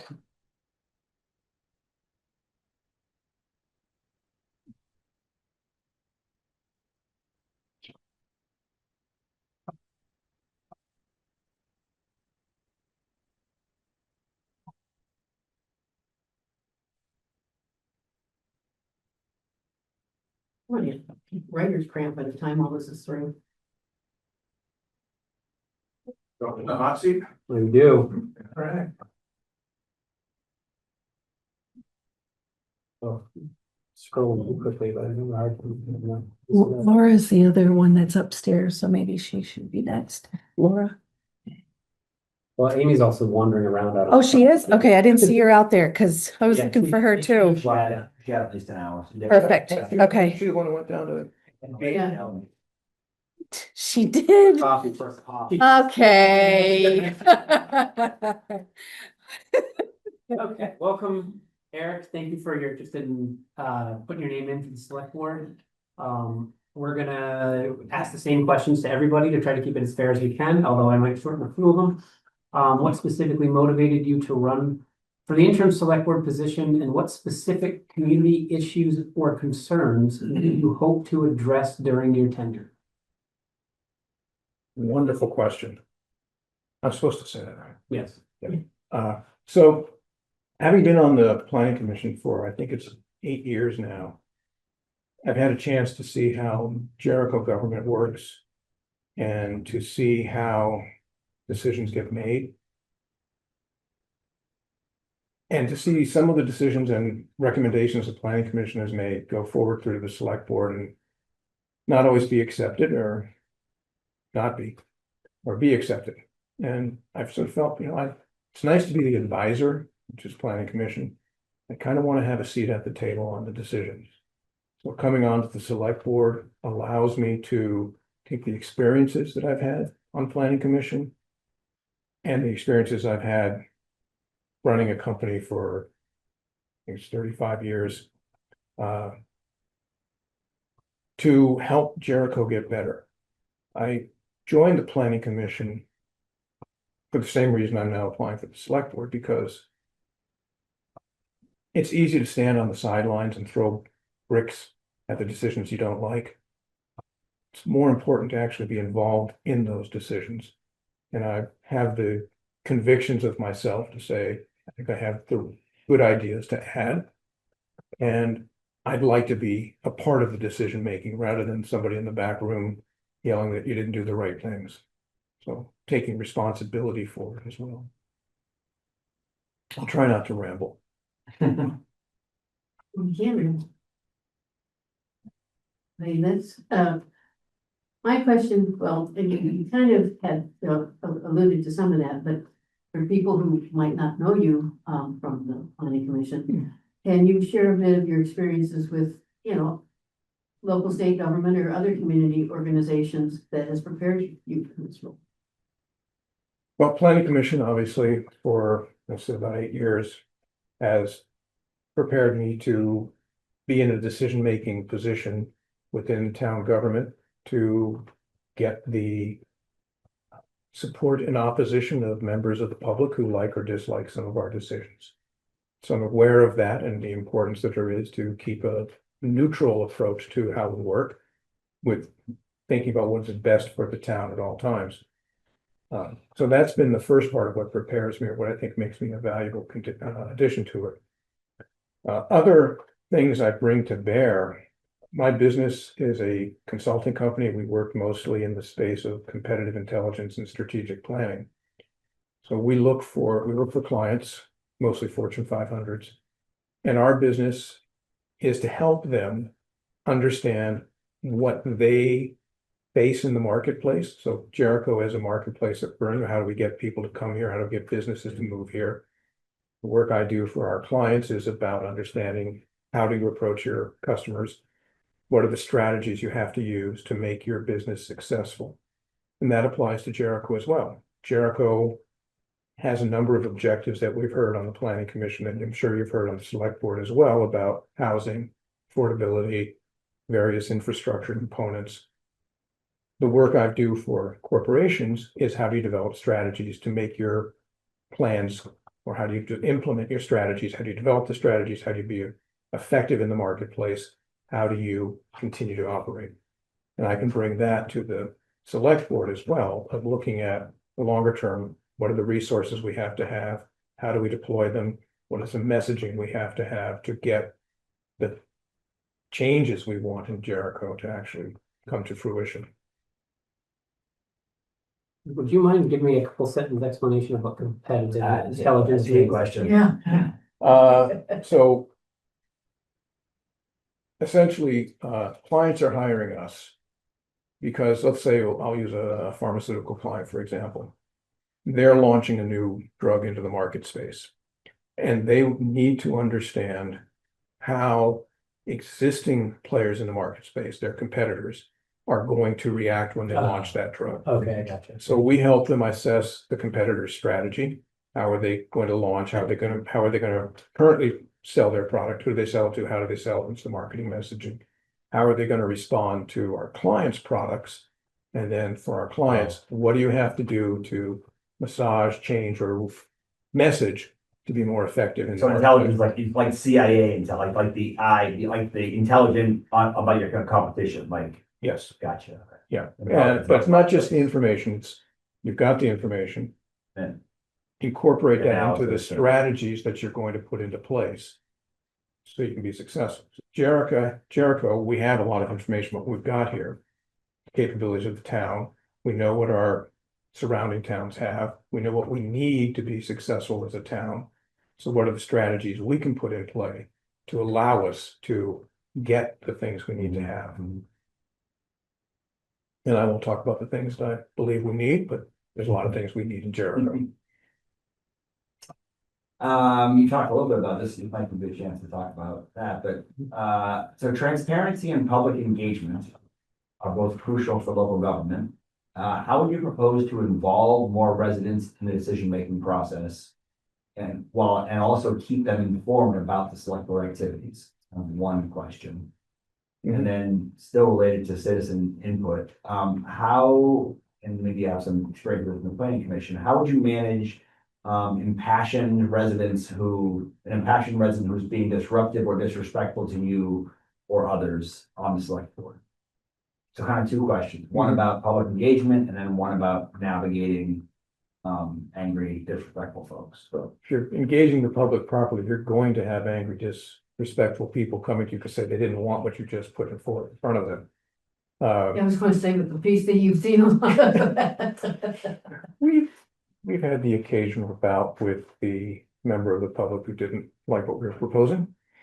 I'll start with the outreach. I believe that we're very fortunate in Jericho in that we have a fairly well-engaged populace here.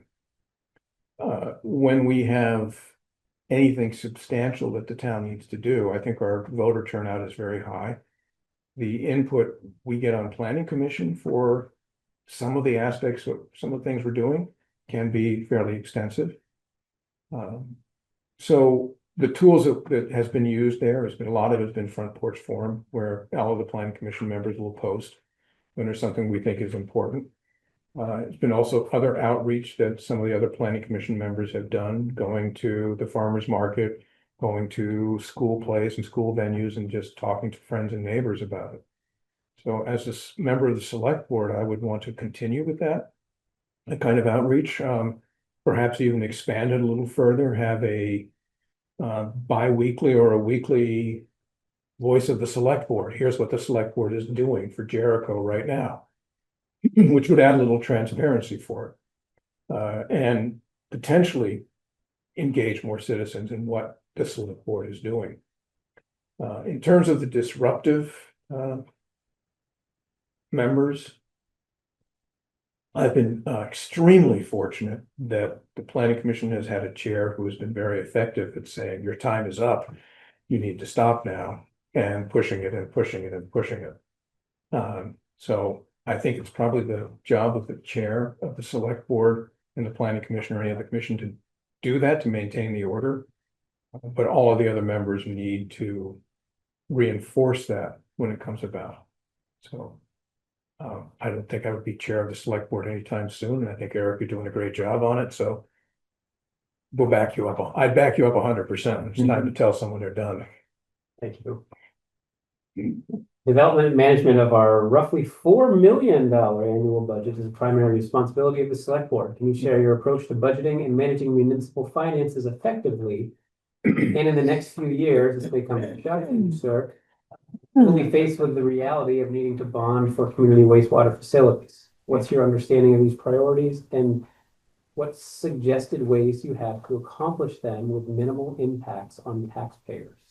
In other words, how are you balancing these priorities that are going to require spending with the tax base that's... Well, running a for-profit business, we balance revenues against expenses, and the things that we want to invest in sometimes require borrowing. So I would not suggest we go hog wild on using municipal bonds and borrowing capabilities. But that is something that will be necessary for us in Jericho as residents to get the things that Jericho residents have said they want. So for me, my first approach on that would be to make sure long before the bonding is actually needed, we have messages going out to the Jericho residents that this is a decision the select board has made based upon the input from the community of Jericho, and In order for us to achieve this goal that the community of Jericho has said we wanted, we have to bond and get that later. And I think I've said that in open meetings more than enough, so I won't bang that drum further. Other tools that I would use in the planning is to start looking at how we can enhance some of the revenue streams that we have. And obviously, property tax is the main source of income for the town of Jericho. And we don't want to bump up taxes substantially for the residents because that's something residents don't like, unless they see a real reason why they're going to benefit from it. Jericho is somewhat limited. You can't tax more than the residents are willing to spend. You can borrow, but borrowing just increases your future spending and increases your budget to pay off the debt. So it has to be done very judiciously. Again, messaging to the population that this is what's needed far enough in advance so it's not a surprise, and justifying what this activity is and why it will make a difference for the town of Jericho should be the main part of how we do that. In terms of the other parts, I balance a budget for my business. My business is over $4 million a year in revenue. So most of our expenses, personnel, and just as anything else, you really can't cut personnel with the business because that's what makes your business work. I would expect with Jericho, it's the same thing. We have a lot of our expenses are personnel. We have to keep the right people and we have to pay them appropriately. So that's not something I would encourage doing as a way to balance our budget. But we might look at some other ways of purchasing from different sources and have to look at where you get whatever you get before I could go any further on that. Thank you.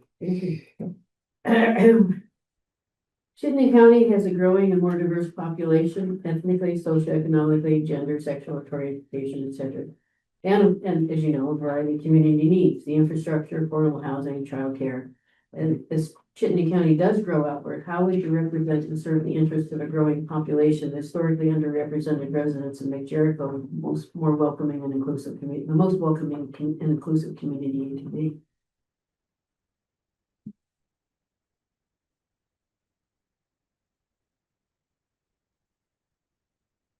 Jericho needs to continue being Jericho. Yeah. My experience with Jericho has been that it is a very welcoming community for all people that come in here. And that's all income levels and all other racial, gender preferences, all of those things.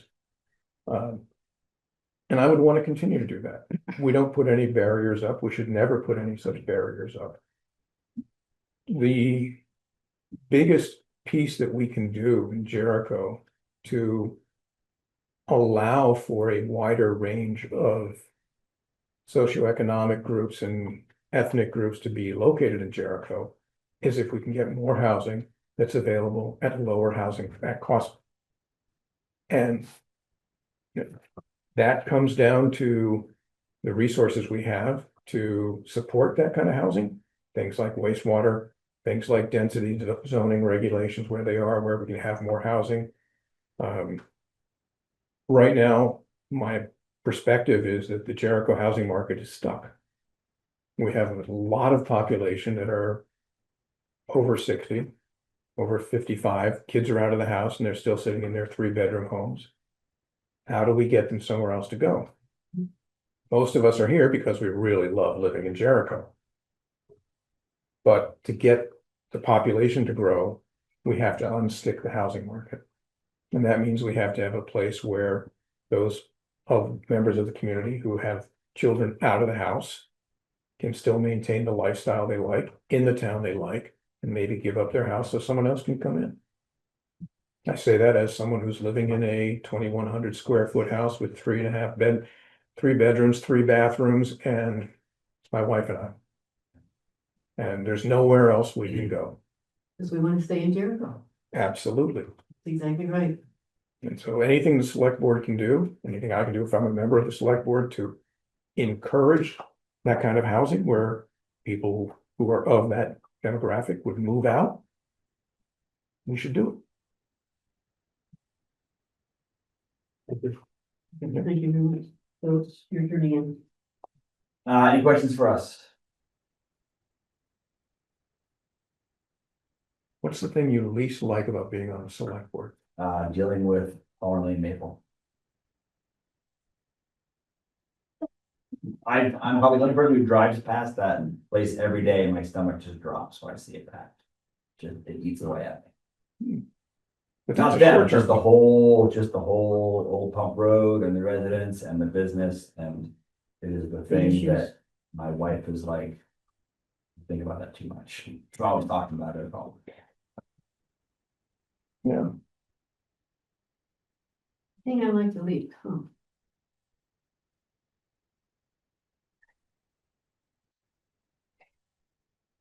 I shouldn't. What, it bothers me that over. Recorded, you know, you're being recorded. I should This is a have. public meeting. Right. Right. It was nerve wracking to get used to public, I was not a good public speaker, obviously, that's why I was in basic research. So, being a public, but it's getting, the hardest thing for me is, not that I don't like, maybe that's a better question, is the hardest thing for me is getting people to understand where we're coming from and why. It's not that we're ignoring what they're saying, but we have a different way of approaching it or need to approach it differently. Because maybe it's, it's coming from the state or something else, but they don't understand what the problem is or don't want to hear that that's the problem. And because they have their issue, but there's always a mix of people like that. And that's the hardest thing, is getting people to understand that you're not ignoring them, but you're doing what you need to do for the greater good of the community and not just decisions. Yeah, mine is really similar to that, I think, in that, other than maybe nominating someone to the DEI committee, that's not gonna upset anybody, but almost all of our decisions upset one group or another. And that just bugs me, I just, as old as I am, I've never gotten used to like upsetting people. I tend to be probably way too much of a people pleaser, and I want to somehow figure out a way to work both sides. And at the end of the day, you do need to make decisions or else things just stall. And I find that like either make a decision this way, that way, or delay, all three of them are tough for me. That's probably my least favorite part. We run into a lot of that on the planning commission as well. Yeah. So. Yep. I guess I'm prepared for that then. Yeah. Get used to it. Thank you so much, sir. Thank you. Thanks, Eric. That's it? That's That's it. it. Okay. Who do you want? Laura. So Laura Crain.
Am I allowed to stick around or do I need? You are, yeah, you are allowed to stick around. I just remembered Eric, can you shut that door? Yes, perfect.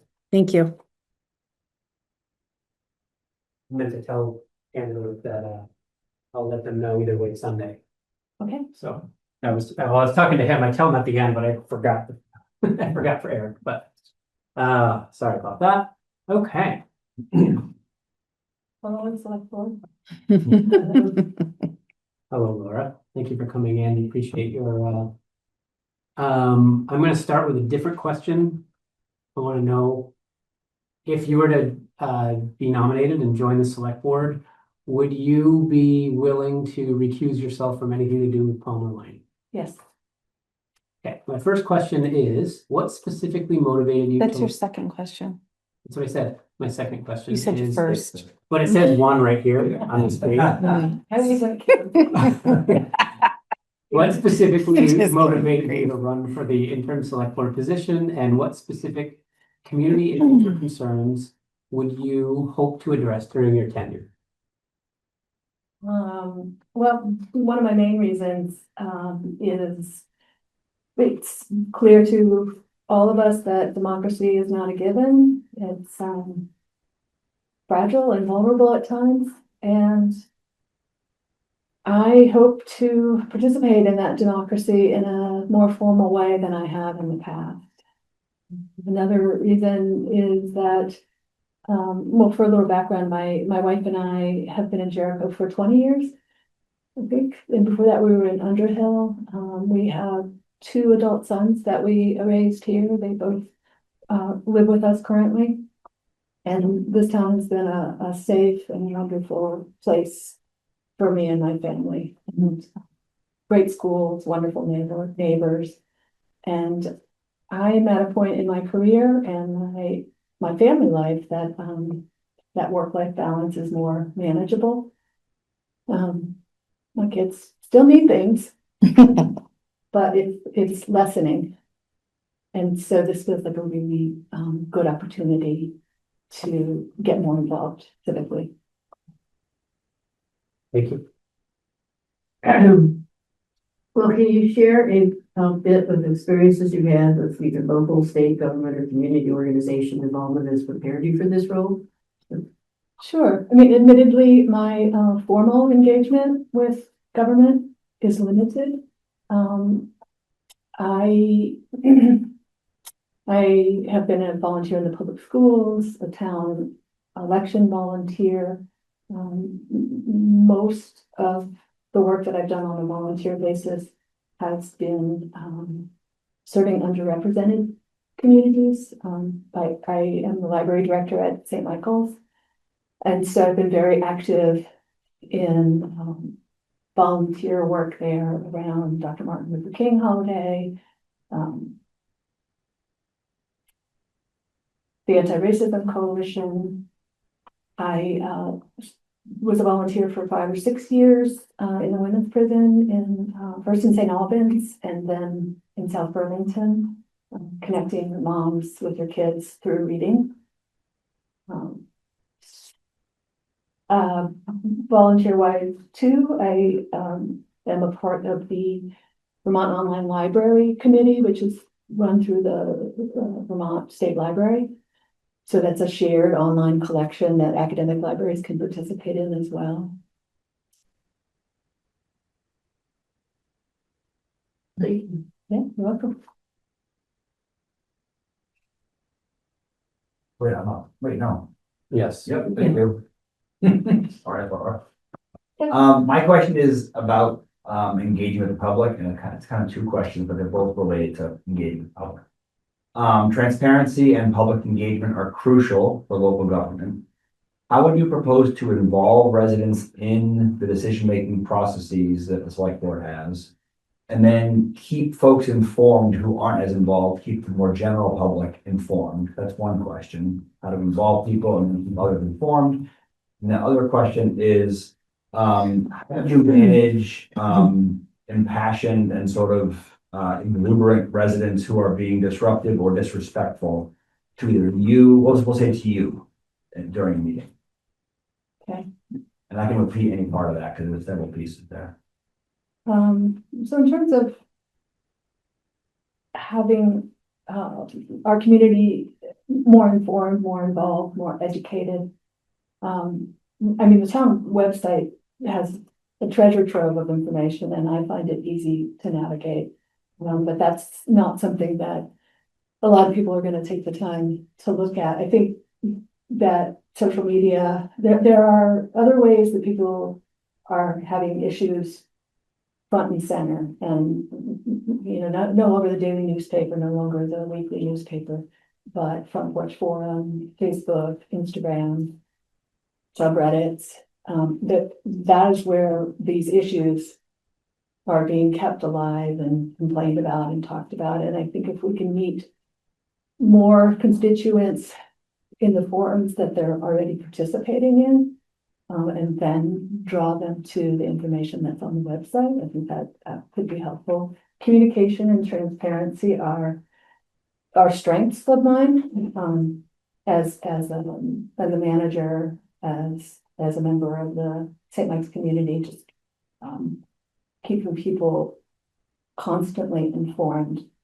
about what we're doing, how we're spending money, and why we're doing it, and always taking it back to the mission.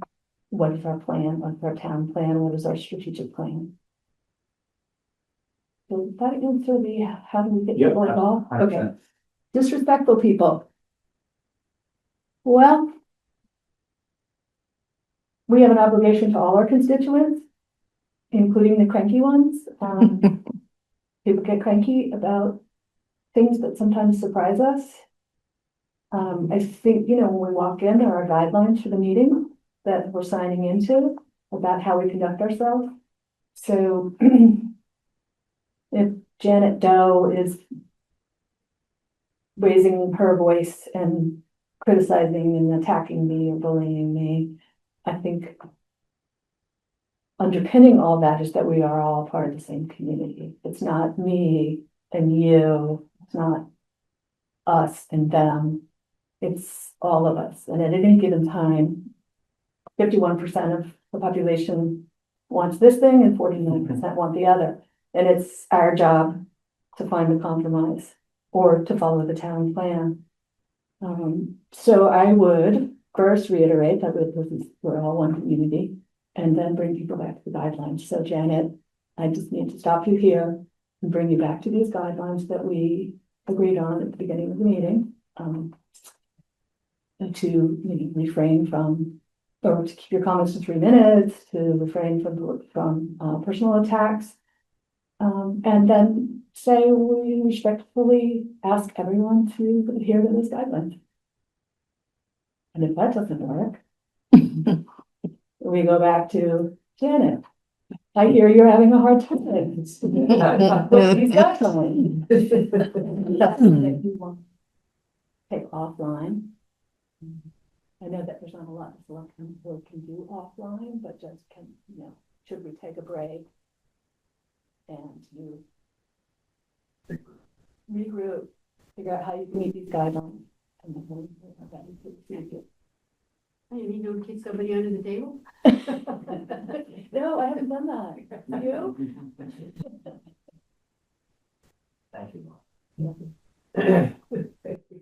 Development and management of our roughly $4 million annual budget is a primary responsibility of the select board, and you share your approach to budgeting and managing municipal finances effectively. And then there's a second part that all kind of goes together. In the next few years, Jericho residents may be faced with the reality of needing to bond for community wastewater facilities. What's your understanding of these priorities and suggested ways to accomplish them with minimal impacts on taxpayers? Have you figured that out? No, that's why we need. That's why we need.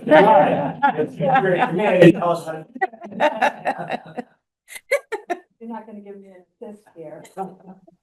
Well, budgeting is something that I do in my job. The quarterly budget just for the library, not including salaries and benefits. And so I budget, well, there's the have to. So you have to fund.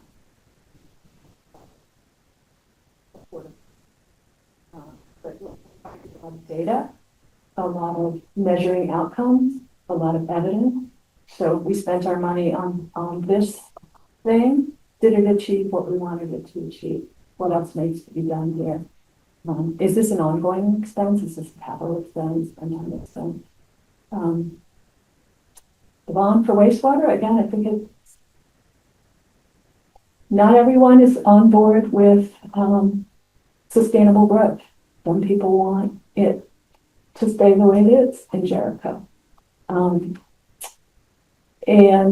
I think education, again, is the key to bringing more people, at least if they're not on board with growth, to understand why we're doing it.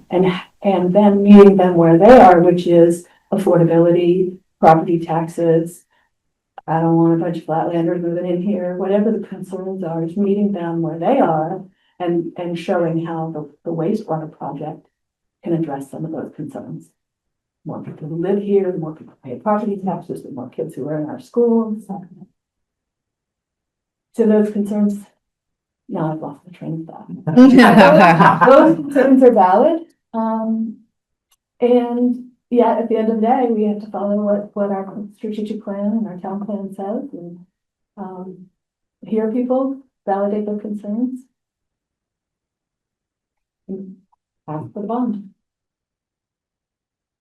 To be clear, we have no idea how much it might be. We're looking Right. at all sorts of Yes. other, but our expectation is we're not gonna get it 100% funded from outside of Jericho sources, so Sure. I appreciate your response. Yeah, thank you. Chittenden County has a growing and more diverse population, ethnically, socioeconomically, gender, sexual orientation, etc. And a variety of community needs, infrastructure, affordable housing, childcare availability.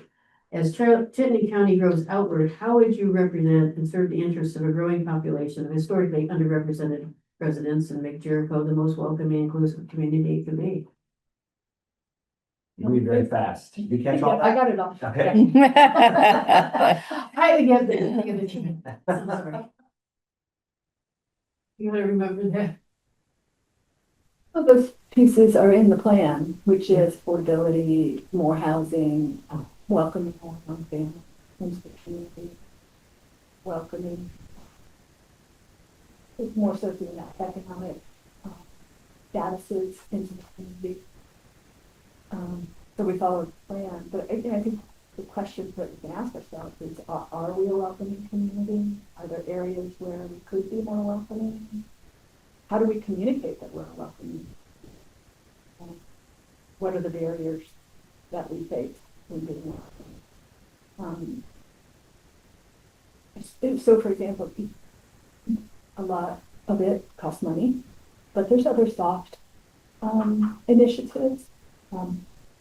How do we recognize Juneteenth? How do we recognize Dr. King's birthday at the time? How do we? We did move the select board meeting till today instead of Juneteenth. FYI. Yes, and how do we communicate that these holidays, how do we support our veterans? And we do that with the parade.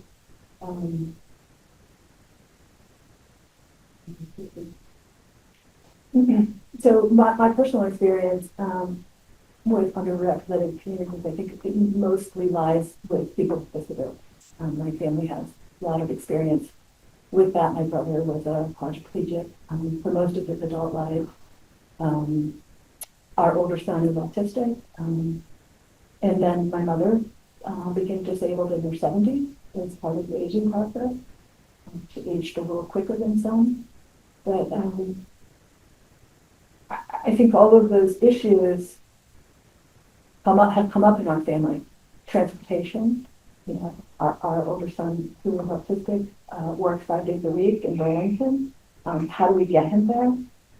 And it's the moms for the most part, and we pay people. But that is not affordable or sustainable for many people. Personal care. How we've got this great project for people aging in place in the Wisdom House. Is that the name of the Wisdom Community? Yeah. I think I answered your question, but there was a second part to it or not? No, it just says, how would you represent and serve the interests of a growing population of historically underrepresented residents and make Jericho the most welcoming and inclusive community it can be? Answer. I think you You're welcome to answered. say more, but Yeah, Okay. Listening, active listening, meeting people where they are, that's hearing their concerns, validating the concerns. Clearly, we don't have all the money for all the things. So it's setting priorities and then prioritizing those priorities. that's not. Yeah. Do you have questions for us? Yes, do we have time? Absolutely. What do you enjoy about being on the select board? I mean, I know it's a lot of numbers and infrastructure and Not as wastewater. much numbers as I thought it would be. Counting on more numbers, honestly. We don't let Peter do this. Yeah. Where do you find the joy? How do you like it? Somebody else asked that question.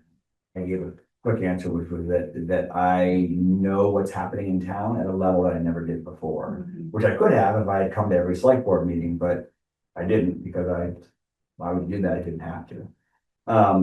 So I really enjoy knowing just what is going on in town. And then the other piece is that I ran for the select board originally because I feel like the town is sort of ready for the next push to what it's going to become. And I was very motivated. Similarly, the affordable housing piece is important to me, as I also have children who have disabilities and who can't live in this community alone. So helping the town sort of grow and change and move to what it's going to become is sort of something that I enjoy being part of, and seeing things like wastewater is now on the table and we're talking about it and moving forward with it, which is it's exciting for me to be a part of that kind of thing. yeah, because each time we think about it, it's a slightly different variation of you enjoy being part of the community and knowing it and working with a really good quality staff. And it's a very lean staff for all that we get done. And I liked your answer about how to let people know that we're doing things, because we don't publicize enough how much the select board really is doing.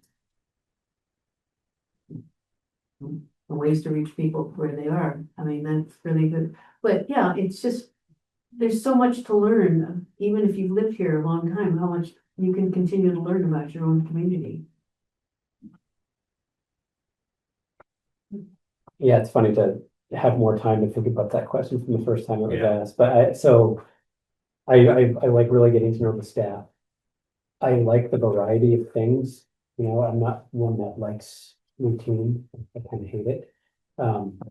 And whether it's some road that we have to take over due to some long-standing history or goats loose, which luckily we have really good staff to deal with that kind of stuff, but like, you just never kind of know what it's gonna be, and I kind of like that, but yeah, and the captain said, like, we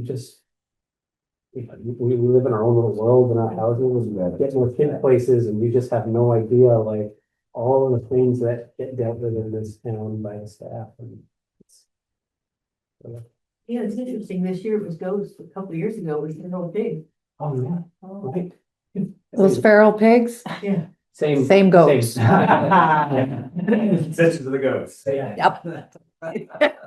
Same place, same spot. Yep.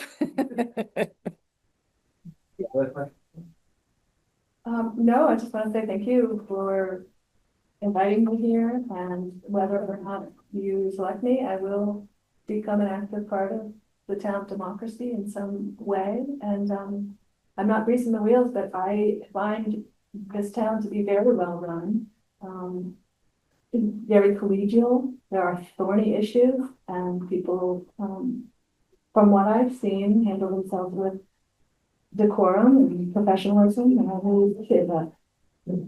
Thank you for taking the time and considering. Thank you. I plan on letting everybody know either way on time.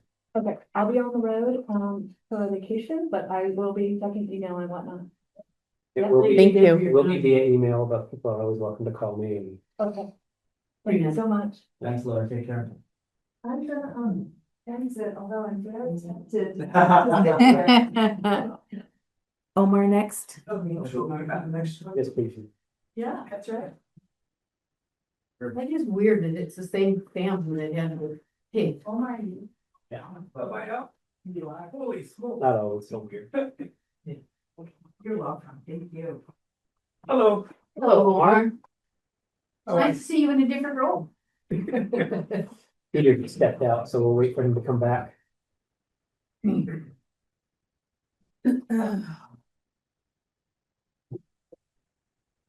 What happened to Peter? He just stepped out. Over. So I don't know if you got a chance to read what I wrote. Yeah. Yeah, we'll just wait for him to come back and then we'll start in with our questions. Everybody gets to think of the questions.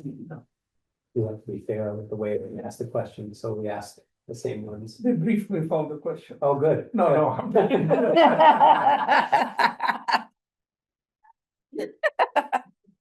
I love it. Okay, so thanks, Omar, for coming in and putting your name in and, Guess who made me do it? This lady. yeah. Good. All I was doing, minding my own business, helping Jessica.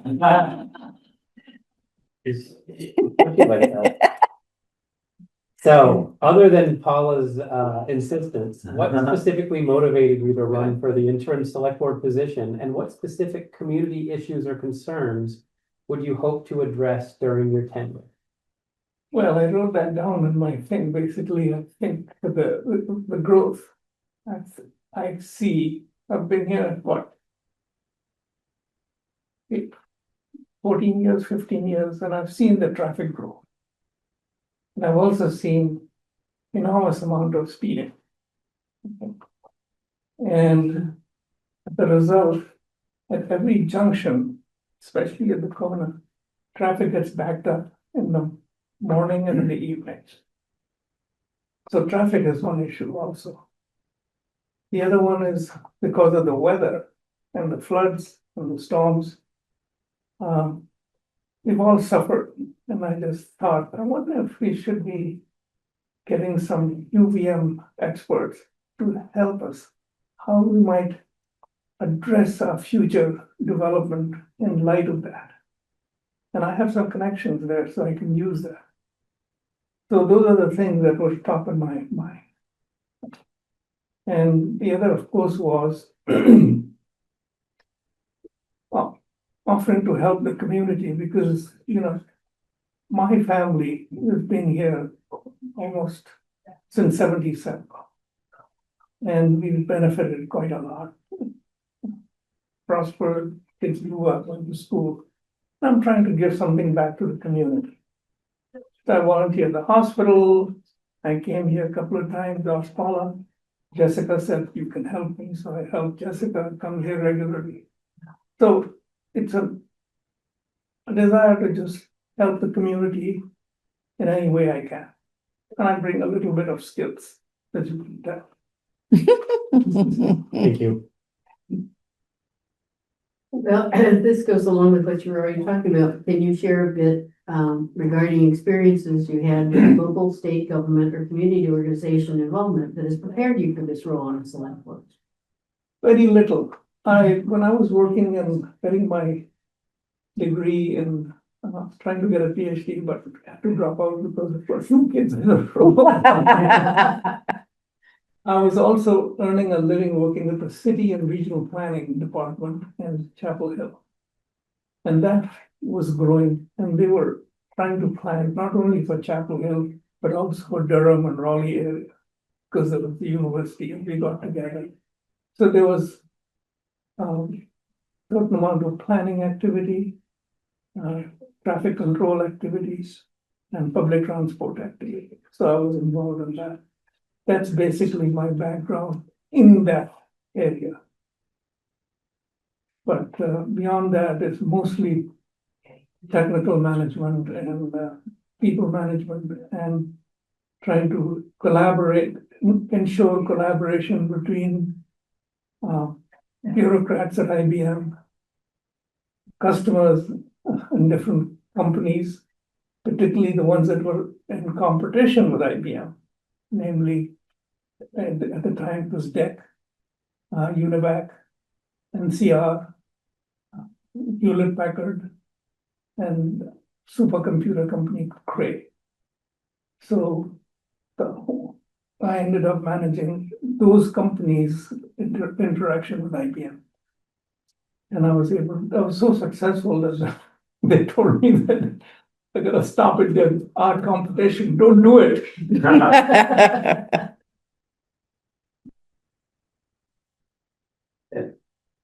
Thank you. So my question has a couple pieces to it, and it's generally about interacting with the public. Transparency and public engagement are crucial for local government. How would you propose to involve residents in decision-making processes and keep them informed about select board activities? That's kind of one question. How would you involve folks with our decision-making process and then keep folks who are less engaged, keep them informed of what we're doing? And then the second question is, how would you manage an passionate resident who is being disruptive or disrespectful to you during a meeting? Oh, that one is easier to answer because some manage a lot of those. Usually I tell the individual, you have some good points. Why don't I take this offline with you so I can really follow it and understand it and listen to you fully? And this takes the steam out immediately, has in the past. By telling them that I'm going to give them full attention and listen to them and take notes. Jim, can I stop for a minute? Jim, can we please, you can you got it. guys please take the conversation outside? It's disrespectful. We didn't disrespect Eric during his time. I really like that. Sorry, my voice was too bad. I just think conversations should be held out there. We're having this interview process. The other one who said how to bring other people who are not involved. Yeah, how would you involve citizens in the decision-making process of the select board? And then for folks who aren't really interested in coming to meetings or being involved, how would you keep them informed, folks who are less? Between you and I would take guidance from you guys. You have more experience in that area. I would look to you to tell me how I should address it. I have some common sense ideas, but I think your guidance will be helpful.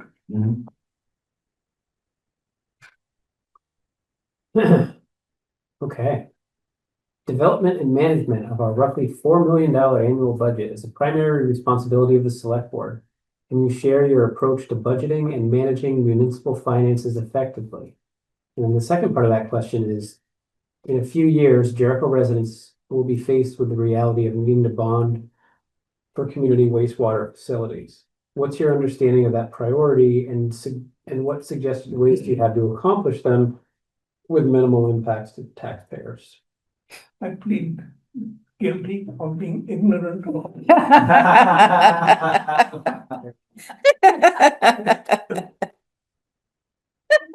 not going to bullshit my way.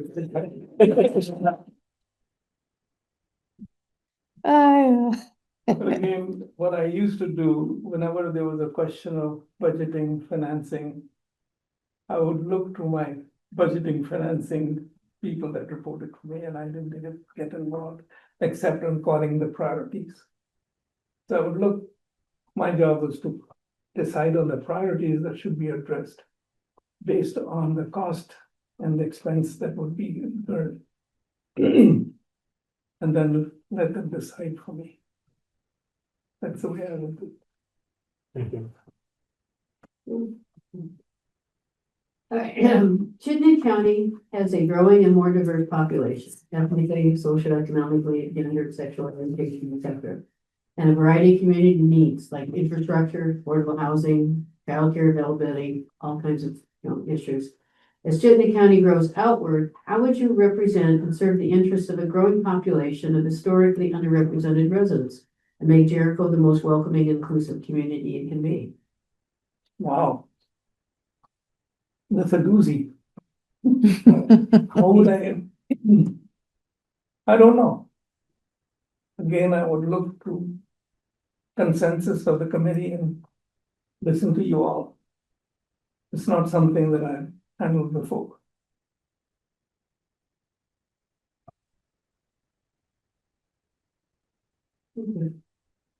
And What's that? that's your really, I mean, that's a real answer. Yeah. Okay, so you have questions for us, Omar? No, I've been fairly familiar by having volunteering and working with these folks, so I have a good idea what you guys do. The only concern that I had when I was at the volunteer at the big meeting, what was it called? The TMI. Yeah. Yeah, I remember that. You know, I was taking the microphone around. Oh, yeah, that's right. So what I heard from people muttering at the back was they felt that a little more control of the meeting by the select board would have been helpful. So I was surprised because there was no disruption. I didn't feel any disruption in the meeting. But what people think is a perception. Okay, so the perception needs to be addressed somehow. So the only thing I can think of is by having some kind of a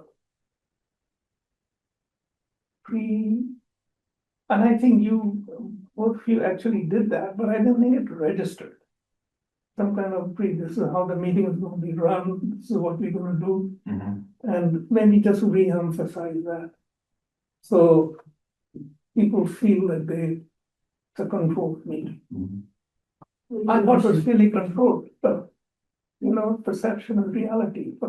Yeah. I think also a piece of that was just that there was the people online and the voting and who's voting when and how many people are voting each Zoom box and what as I kept saying, this is the worst it will ever be. Like next year, iterating so much better each time. Yeah. So I get, but you're right, perception and reality. For sure. So the other thing is that in the discussion that I feel that when you have internal discussion and everybody is here, your discussion is partly modified as a result because everybody is here.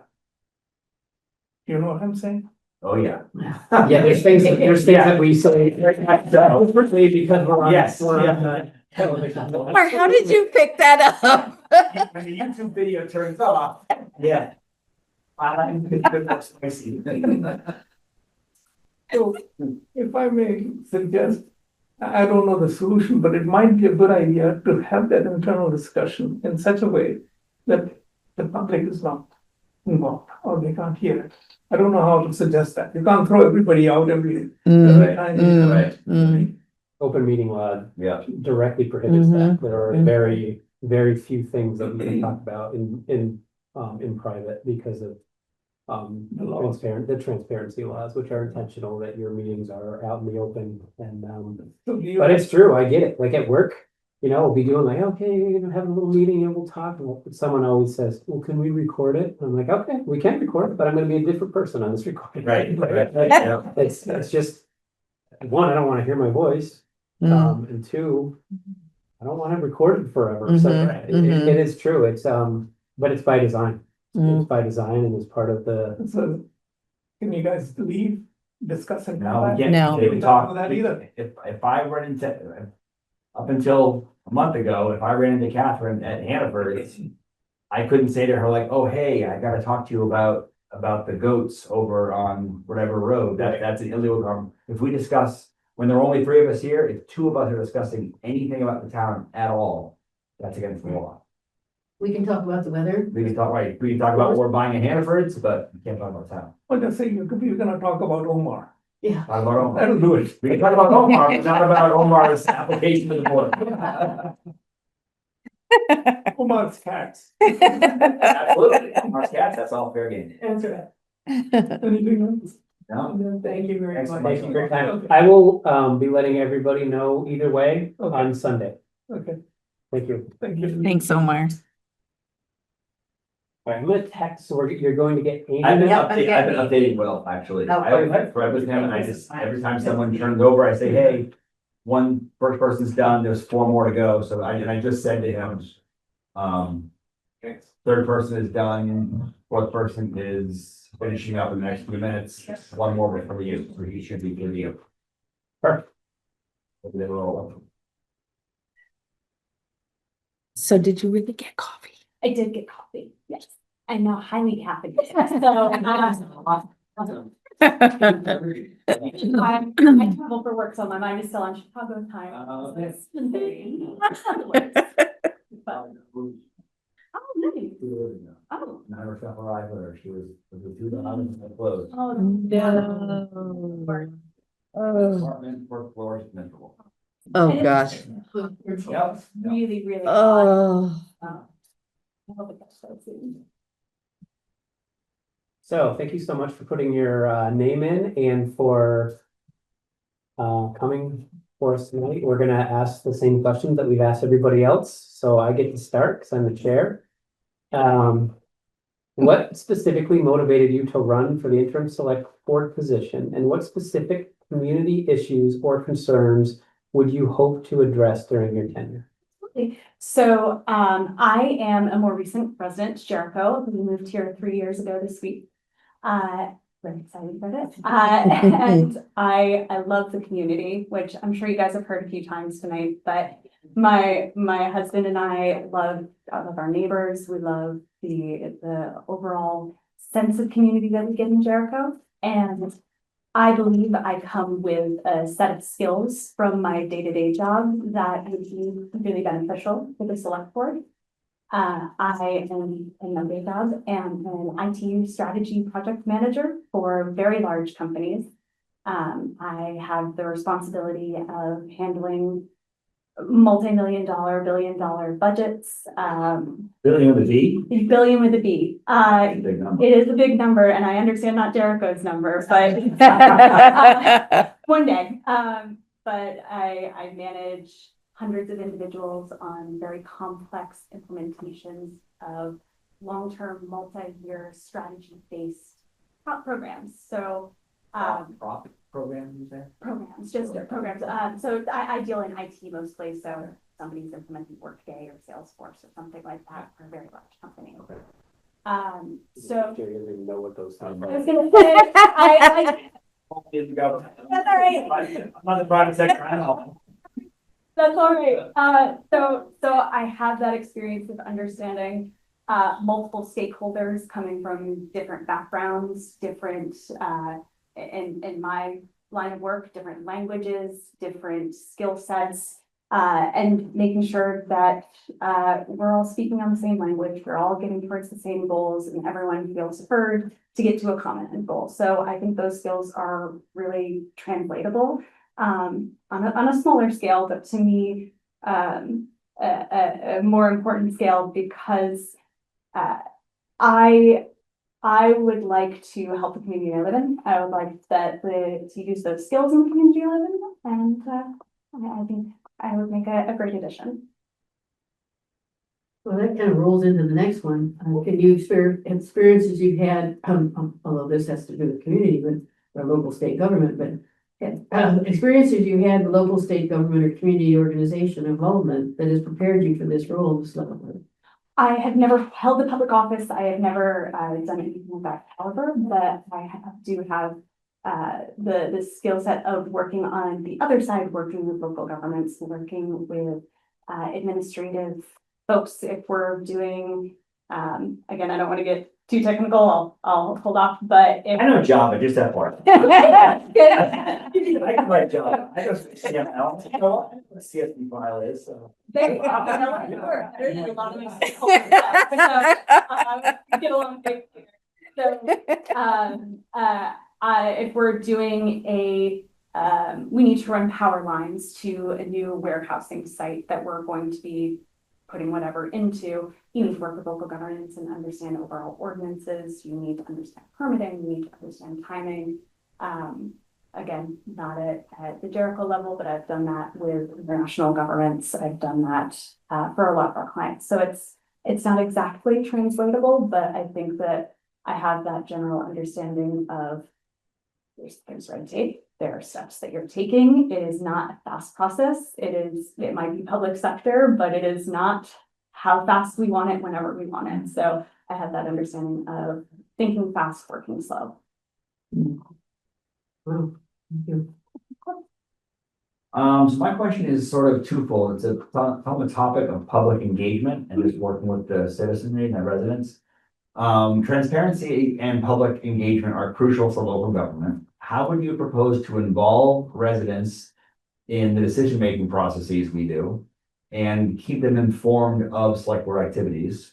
That's one kind of thing, involving folks and keeping them informed. And then the other thing related to residents, to working with residents, is how would you manage an impassioned resident who is being disruptive or disrespectful to you during a select board meeting? No one in mind there at all, I'm sure. But no, I think that you guys as the select board have done a great job in my time in Jericho, starting to incorporate more inclusive ways of speaking to the community. I mean, there's a camera on me right now that is currently zooming to people everywhere. That's fantastic. Even the person in there in the room, I don't recognize the face. What? That's her husband. This is my husband who Oh, good. And comes it's with me everywhere. public meeting though. It is public meeting. I was just going to make sure it was one of other. Oh, no. I was gonna say, unless you want to throw your hat in there. It's about. That's terrific. No, I just put the, Even less so that he wasn't like feeding. Right. He's trying to be very good, so, thank you. Thank you very much. I just wanted to make sure. no. I don't know everybody that was coming in. Okay, so, I think that you've done a lot already to provide inclusion. I think that there are probably more forums that you could start looking into to be a bit more, inclusive. And when I say this, I think of, as a millennial who has different ways of communicating with folks, whether that is different social media, whether that is, if we're talking, let's go sit at a farmer's market and talk to folks with kids instead of sitting at meetings, something like that, where you're out in the community and you're also online. I think it's probably the best way to make sure you're reaching all of the folks of Jericho as well as the folks who are here. And to your unruly folks at select board meetings, I've had this experience in my private life frequently. I've definitely had clients who aren't happy with what you're saying, what you're doing, what you're thinking, and you can't fight back. I think that that's a skill I also have, to be able to sit, listen, nod, and understanding that they're coming from a place of frustration that's maybe at you, but probably isn't at you. It's a frustration at the system. It's a frustration at red tape, and you just can't take things personally. And what I say to new folks in my profession is the best way to succeed is to be like a duck and let it roll off your back, and it just can't impact you. Of course. But we were zipping it through. I know.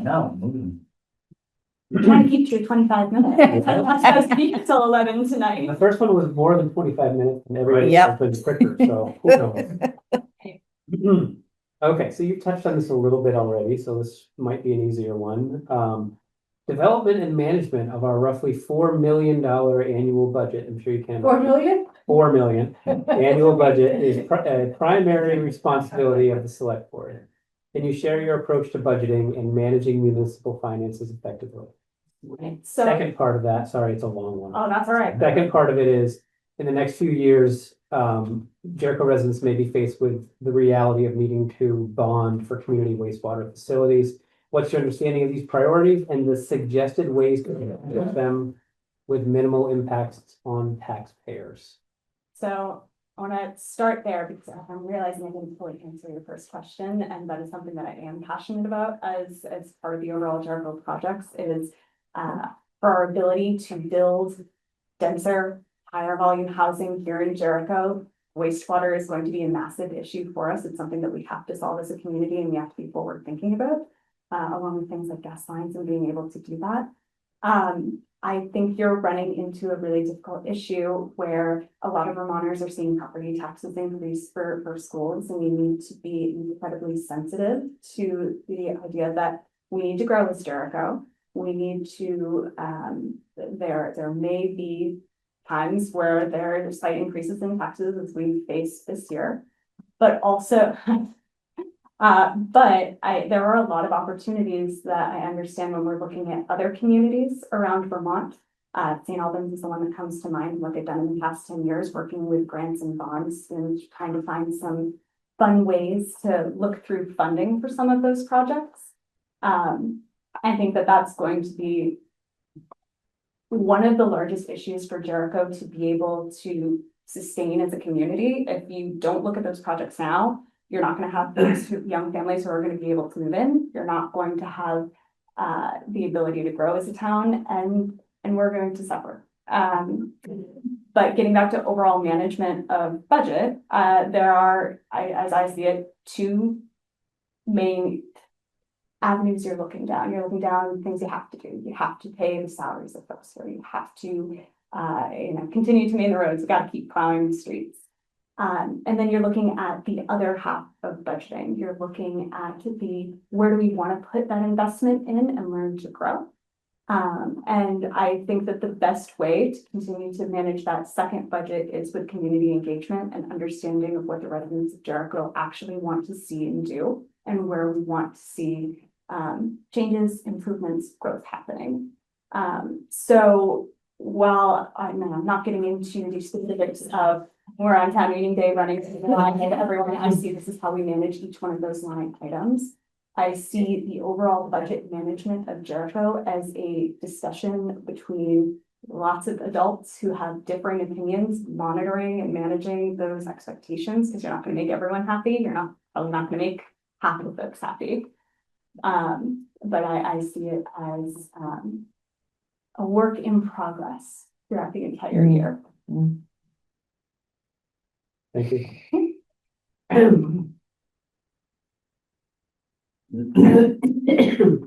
Chittenden County has a growing and more diverse population, ethnically, socioeconomically, gender, sexual orientation.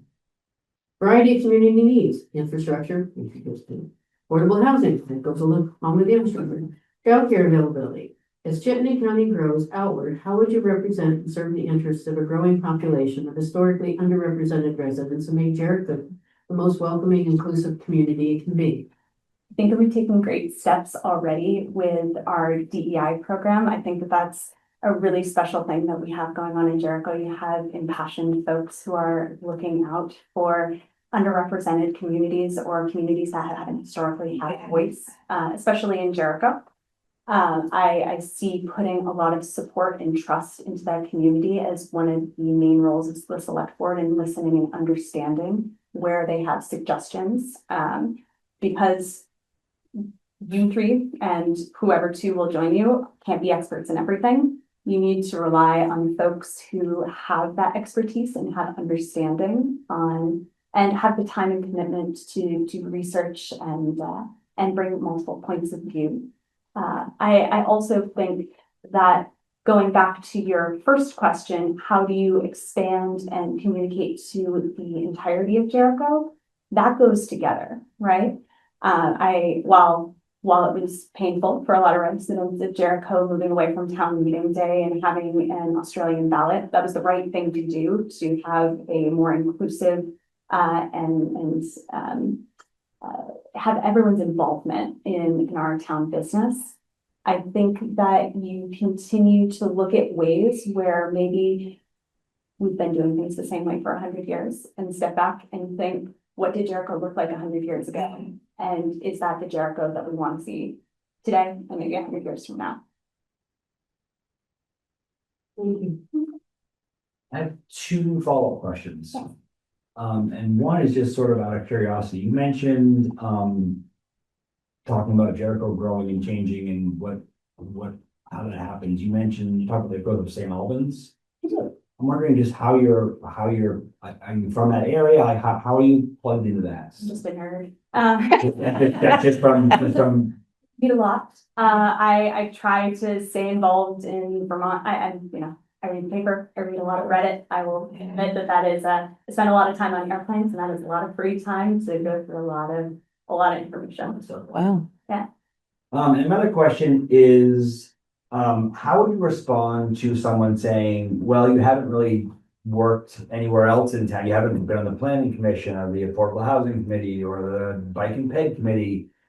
Why would you go right to the select board when you don't really know what other committees are doing? I mean, first, you acknowledge, yeah, you're absolutely right. I've only been here for 3 years. I haven't had enough opportunity to join any of those commissions. But I would also counter that with, is what you're looking for on the select board, the folks who have been here for an extended period of time, or are you looking for someone who has a different perspective and a different way of thinking? And I think that would be what I can think. Thank you. Yeah, of course. You have a question for us? I don't think so right now. Thank you guys very much for the opportunity and thank you for staying late. I know this is a Well, long one. FYI, yes, this FYI, this isn't early. This is real. this is nothing. You're gonna be out of here on record time. Hey, and that's great, great. But no, really, thank you all for your time. I really appreciate it. Thank you. Thank you. Talking to you. You're welcome to Thank stay you. with the, yeah, or you're welcome to go, whatever. Yeah. We're gonna go. Yeah. You go. Thank you. Thank you. Bye. Will, I would think you'd be here. okay, go check.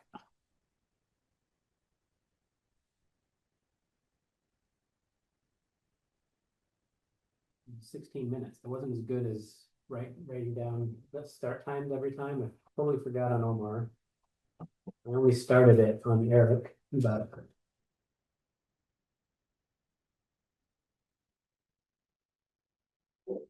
Well, I think you guys are doing a wonderful job. thank you. Thank you. It's not easy hiring. I don't see him yet. No, no, a lot of tough, I'll shoot him a text just in a lot case. of interesting people. Yeah. I know what picked if I was in your shoes, though. Pardon? I was in your shoes. Yeah. Yeah. Yeah. Okay. And that's excluding myself, just Yeah. because. Oh, I thought that's what you were saying. So, Um, I still have a bit of a sense of humor, even though I'm so hateful. Yeah. Good to have a sense of humor, it's also necessary. Yeah, I thought I'd be sitting here until 10 o'clock. I thought so We too. did too. The weather, was. Obviously, you don't have enough questions here. Oh.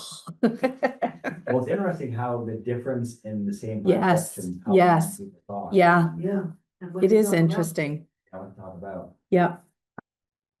Which is why, you know, if you wanted to have extra discussion, you still could have used that half hour, but the answers sometimes were Yeah. enough to, you know, give you the answer that you're looking for. Yeah. Otherwise, you could ask initial questions, be good, you know. Yeah. If you really wanted to run a half an hour anyway, I mean, it's just surprising, because even though the last time when we had 4 for the one person, you know, it took a while. I think These you're, big from questions. the audience perspective, I think you're doing a really good job at asking the right kinds of questions. Okay. And I'm not saying this to try to prejudice your vote right now, I'm just saying as an independent observer, I'm saying. Well, if anybody's watching this, and that's a good thing too, because they'll learn about these, all the choices of the leader. The quality of people who live in Jericho. We are phenomenally lucky in Jericho with the number of people who are willing to serve on committees and boards. Yeah, Yeah. Tim Nolte also always used to say that we were so lucky to fill in committees, where other people would always be wanting in their town to get people to serve on anything. Is Will not there? He's not out there. I have not seen him. Do you have his number? I'll just text him. Ooh, calling him. Oh. Oh, Gen X. Yeah, wow. Awesome. Thanks, man. is he here? That's also a superpower, by the way. Call someone. And it's not an age thing, all ages. So Everybody, I hate, my daughter calls me like, oh, really? Yeah, I generally hate it at home, but like at work, it's like, watch this, watch, you're not even. Right. And we're like, Oh my God, you're calling? yeah. They didn't text him first? Yeah. Hello. Good evening. Thanks, Will. Sorry. No problem. Bad estimating on my part. I thought it would be a lot longer. So appreciate your patience with us. yeah. We are at 8:44. We're gonna take that note. We're gonna ask the same questions that we asked everybody. So I'll start with my question, which is, what specifically motivated you to run for the interim select board position, and what specific community issues or concerns would you hope to address during your tenure? First, congratulations on getting to a 5-member board. Congratulate him, doesn't like it. But Thank you. specifically, I've lived here all my life, and growing up here, and coming back here to raise a family and having started a business here, I believe that I can help in affecting positive change to attract younger families back to Jericho, where I see around me, we're kind of losing population, and I'm motivated for the future of Jericho and its residents and the people that visit. So it's that motivation for a long-term success plan, even if I'm an interim appointee. I do plan on running as well, and I think together I have the energy to do that and the time to do it. So the specific was being balanced in my work-home life and having additional time to work for the town. And I think that my skill set would be beneficial, and I want to use it in other avenues for more public service. Thank you. Thank you. Can you share a bit regarding experiences that you had with local, state government or community organization involvement that has prepared you for the role of the select board? Yeah, since 2015, I started a business with my brother, focused in renewable energy development. We hit the ground running, and we started our business to deliver commercial scale net metered projects throughout the state of Vermont. And that process crosses many divisions of public-private interactions, specifically on the public and permitting side. The litigated process to achieve a permit for a commercial scale solar project is done through Act 248. So become an expert witness at giving testimony for multiple projects throughout the years. We've completed successfully over 20 operating projects in just the state of Vermont. Also very familiar with Act 250 and then other intricacies that are specific to the renewable energy world for interconnections, power sales, land negotiations, and everything that it takes to put together a project from an idea inception to a shovel-ready project that can be built and delivered. And what was really interesting working in this space and continuing to work in this space is it brought me everywhere throughout Vermont. So a lot of interactions with regional planning, specifically the NVDA was very active with us on multiple projects, where we were able to work with them. And on a project I'm really proud of, we were one of the first companies to successfully use BRELA program, which is the Brownfield Reuse and Reclamation Liabilities Program, to be able to take a contaminated site in Lindenville, get it cleaned up and over the finish line so that it could be redeveloped for solar purposes, where it wasn't going to be redeveloped for anything. And our focus is and continues to be on developing sites that are kind of net negative sites, stump dumps, reclamating sand pits, and other projects where there's more hoops to jump through and more regulations, but it makes for a better project. And we've been very successful at that, and that's brought me in front of select boards, city councils, DRB, planning, zoning, energy committees, all throughout the state, all specifically dependent on the particular town that we may be working in and those requirements. The PUC 248 process has changed since I started and has evolved into a more active participation between all the stakeholders.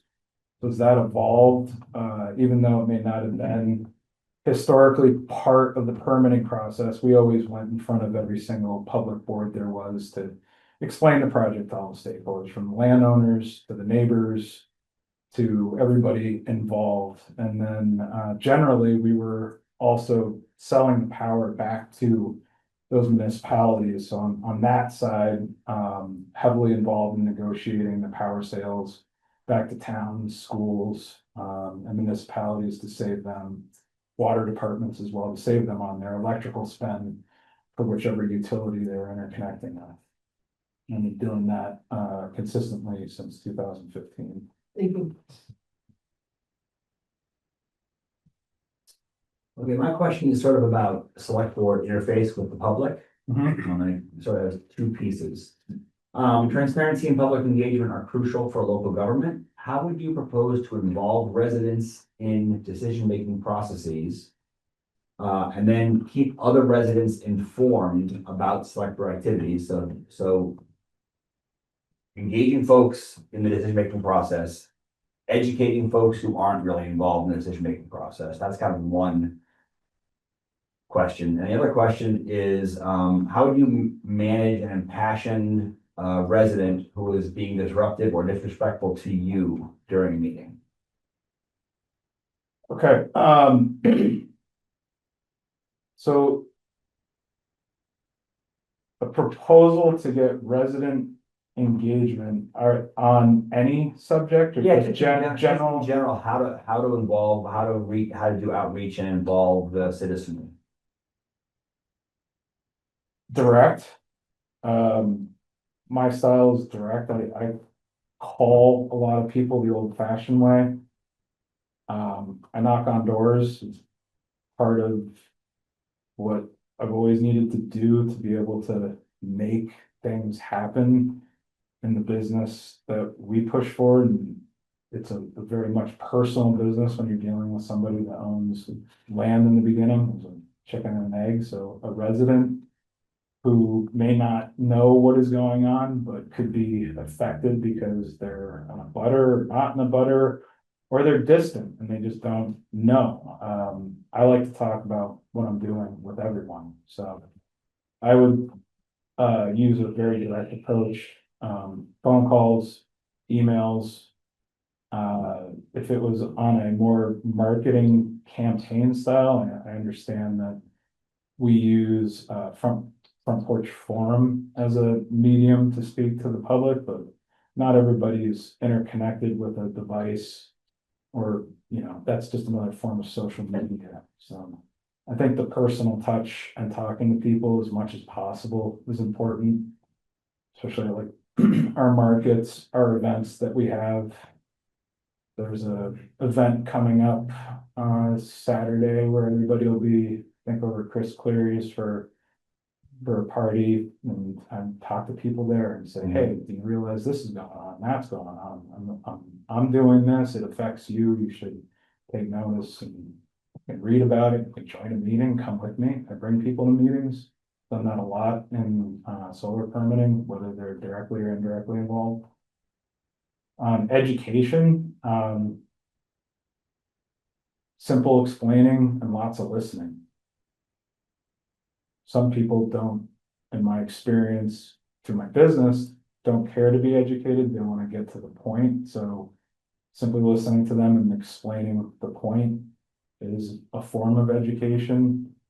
General education for select board activities, I think promoting the Vermont League of Cities and Towns guidebook, it's all out there in the public, is a good resource for everyone to read and use. It's a available resource for all of us. I've worked with them as well, so I think the education part drives off of the engagement part. And when you do find somebody that's interested, you bring them in and try to get them involved as much as possible to educate them. Great. And then how about a difficult person in a meeting? So if someone's being difficult in a meeting, and I don't know what level, I've dealt with lots of difficulties. I don't know what level, if you're like yelling, shouting, personal I attacks. think what I kind of envision is you're making a point, or they ask you a question and you're answering the question, and they're talking back over you when you're trying to answer their question. Oh, yeah, you have to just be quiet, listen, let the talk over happen. And then say, excuse me, and we have a dialogue here. What was your question again? If it wasn't clear, if it's shouting, sometimes you have to let the shout out, not me personally. Right. There's a lot of emotion for a lot of different things that take place, and trying to, in my experience, tell someone how to be is not going to be helpful in a public forum. General courtesy, let it out. Sometimes an apology helps, and then re-listen. And I always say, if there's a further issue, we can talk about this, and I'm available outside in another forum. And we only can do so much in a public forum if it's contentious yelling and that type of issue. If that's what we're imagining. Yeah. That's how I would deal with that. Okay, great, thank you. Development and management of our roughly $4 million annual budget is a primary responsibility of the select board. Can you share this is a two-parter, so it takes me a little bit to get through. Can you share your approach to budgeting and managing municipal finances effectively? In the next few years, Jericho residents may be faced with the reality of needing to bond for community wastewater facilities. What's your understanding of these priorities and suggested ways to accomplish them with minimal impacts on the taxpayers? So it's mostly just, what's your approach to dealing with our budget, and then in the future, how do we balance some of these priorities that are coming in with the tax bills? So I would generally say that the budget process is and has to be reflective of the town plan. And with the town plan in place that's been worked on very hard, and recently dated for 2024, looking at the budget and how it reflects the goals of the town plan to then be implemented so that the town plan can come to various stages of fruition is important. So I would approach the budget in the same way that I approached reviewing budgets for lots of municipalities, line by line, reviewing the town plan. And in the solar world, it has to link back to the regional plan, which I understand is also upcoming between regional planning and town planning. And then look at the line items that are outliers, or too large, too small, missing, may not be reflected in the town plan, or simply can't be funded, and then create a list of important items that link back to the town plan, plus the ongoing necessities to run the town, and make sure that the baselines are funded so that the whole machine can operate. There's many parts of the budget that need to be able to go forward and operate. And once that was done, start selecting sections of the budget that can be improved. And when I say improved, are there other funding sources, available resources, human resources, grants, funds, low-cost loans?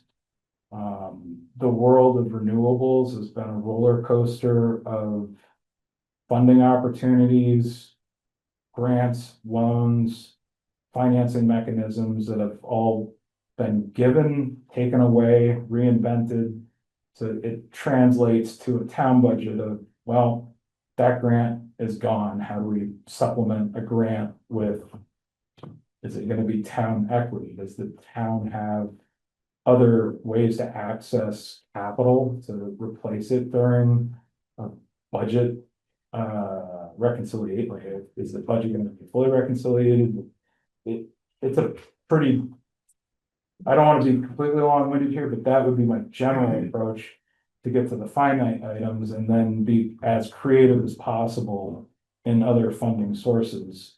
And not just on the money too, because time is money within a budget, and we have a lot of human people power in town. And if you tie it back to the resident engagement education aspect and you get more people involved at that level, you will see time investment in this town, which I see it, but not in the same way I see other time investment in other larger towns that we neighbor.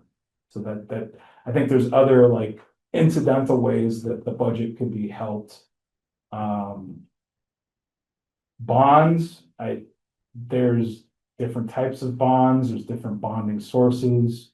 First thing I would do is work on our credit rating. I couldn't tell you right now what our credit rating is, but if it's not as high as it can be and we're not meeting those levels to get to the next credit rating level, then we're missing huge opportunities on cost of capital.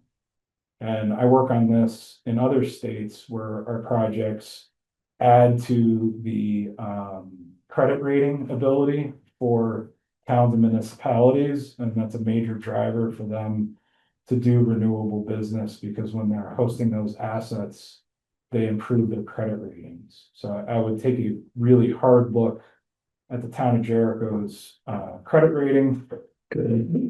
Do whatever is necessary to try to increase the credit rating so that we can lower the cost of capital.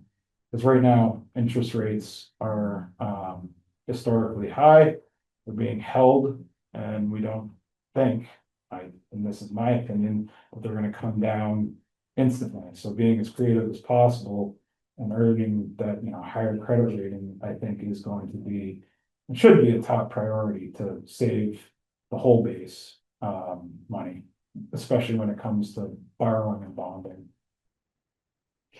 Thank you. I have a follow-up question to that. Yeah, absolutely. You talked about other towns where you said time is money, and we've got people power that we can be accessing. And that you think that it happened in Jericho, you've seen it happen more in other towns. Do you have examples of other towns or places where you've seen the town sort of access human beings' time, citizens' time? Yeah. As a way to kind of move the town forward. Yeah, I've experienced it in Milton, specifically in Essex, with a lot of Essex's energy committee and people that aren't necessarily on the energy committee there that come in to support the energy committee. And that has tremendously helped the town of Essex / village attract major projects in their municipality that are operating right now, and also in various stages of potential development, even in the face of uncertainty with new federal rules. Great, thank you.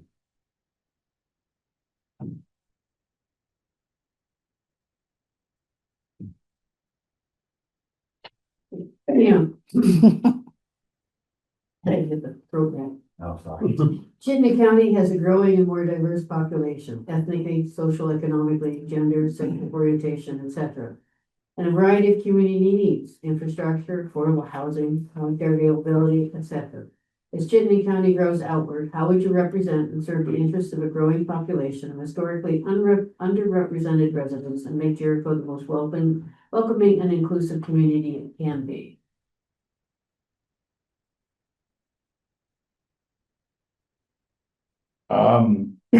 So I believe the question is Chittenden County's growing. I don't know if Jericho specifically is growing. Well, it's growing outward, so that means we want to, more people be interested in Jericho. How do we? How would we attract more people in Jericho? Especially historically underrepresented. So I believe that long-term value-added planning now can lead to attracting younger families and the select board's identified it. It's a number one priority. It's a number one goal, and affordable housing is at the top of the list. So I think steps are being taken right now to address that. And it's a very big task because from my viewpoint, the infrastructure has to catch up with the task to be able to attract the ability to have the affordable housing even considered to be built by the available builders in the given economic conditions that we're living in. I would do everything to support that within the town plan so that new units, according to the goals that have been, can come close to being met on an annual basis.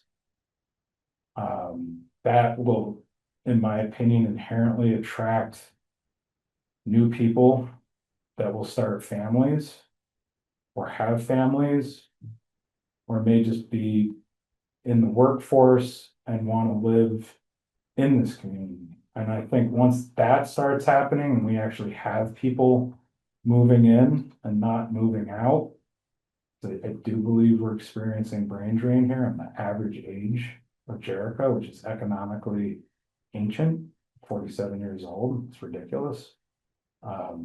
We will start to have kids. Those can have multi-generational families. There's a myriad of ways that can happen here inclusively. It's not just the, standard family, husband, wife. It can be any combination of, but housing security, job security is extremely important.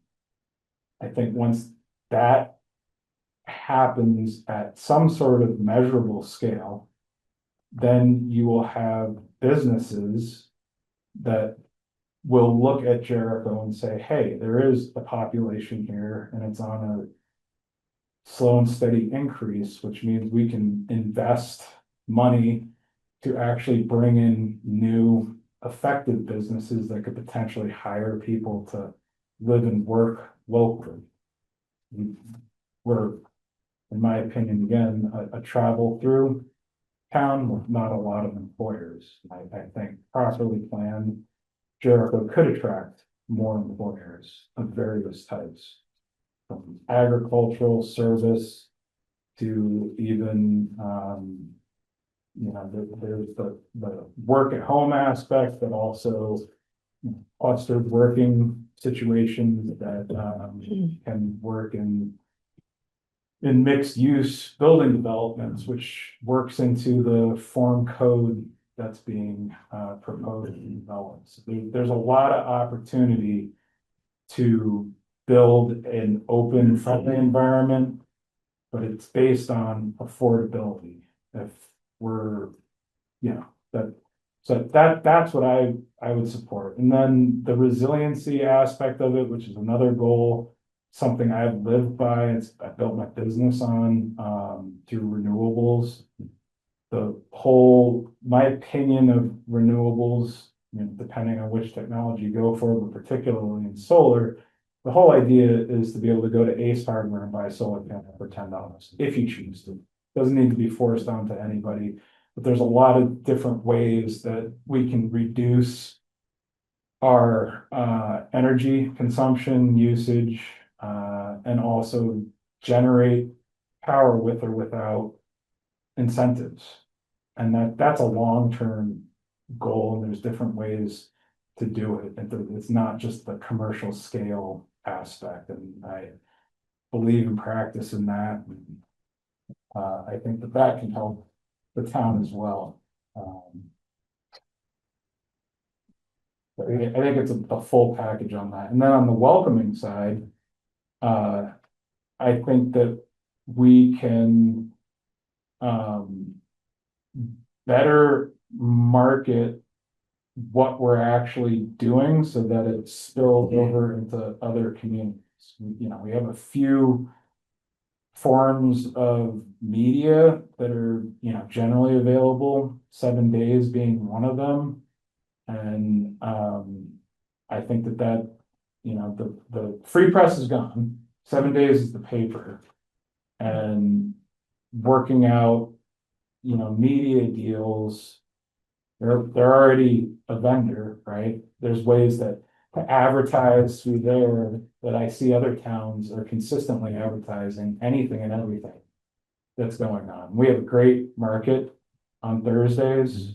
We have other events that happen, but a lot of times I think it's, the word isn't out as much as it could be, and that would be helpful and welcoming, for everyone.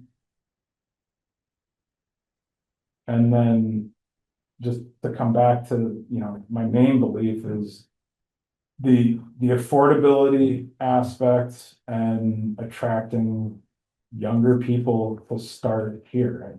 I came back here to start my family and my business. And I think we can bring more young people back. Or 47 is not a good number. No, it's economically ancient. Actually starting to feel really young, to be honest. Right, I know, but speaking seriously, like I know like 60 is the new 30, but right. in economic terms, and when those studies come out. Oh my God. Look at that, that's. Schools are empty now. Throughout the state. You guys have any questions for us, Will? How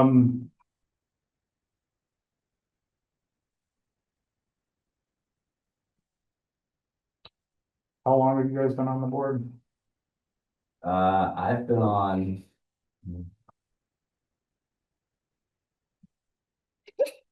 14 months. Is that what it is? Well, have I run twice? No, once. You were Appointed it was. or filled the term.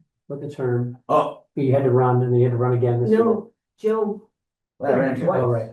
No, but he ran, Joe filled the term. Oh, and then I ran for 1 year to finish the term. And I Finishes, ran again. Yeah, so I've been on for 2 years, or well, a year and a half, or no. yeah, so March Say 14 to March Yeah, is 12 March months. to March, and then April, May, June. 16 Yeah, months. yeah, it's about like less than a year and a half. I was appointed in the fall of 2007, For a few years. a few years. I ran the COVID year. The COVID was my big change year, so it was 2021 of March so I've been on just over 4 years, 4.5. And are you guys excited to have 2 new members? I am.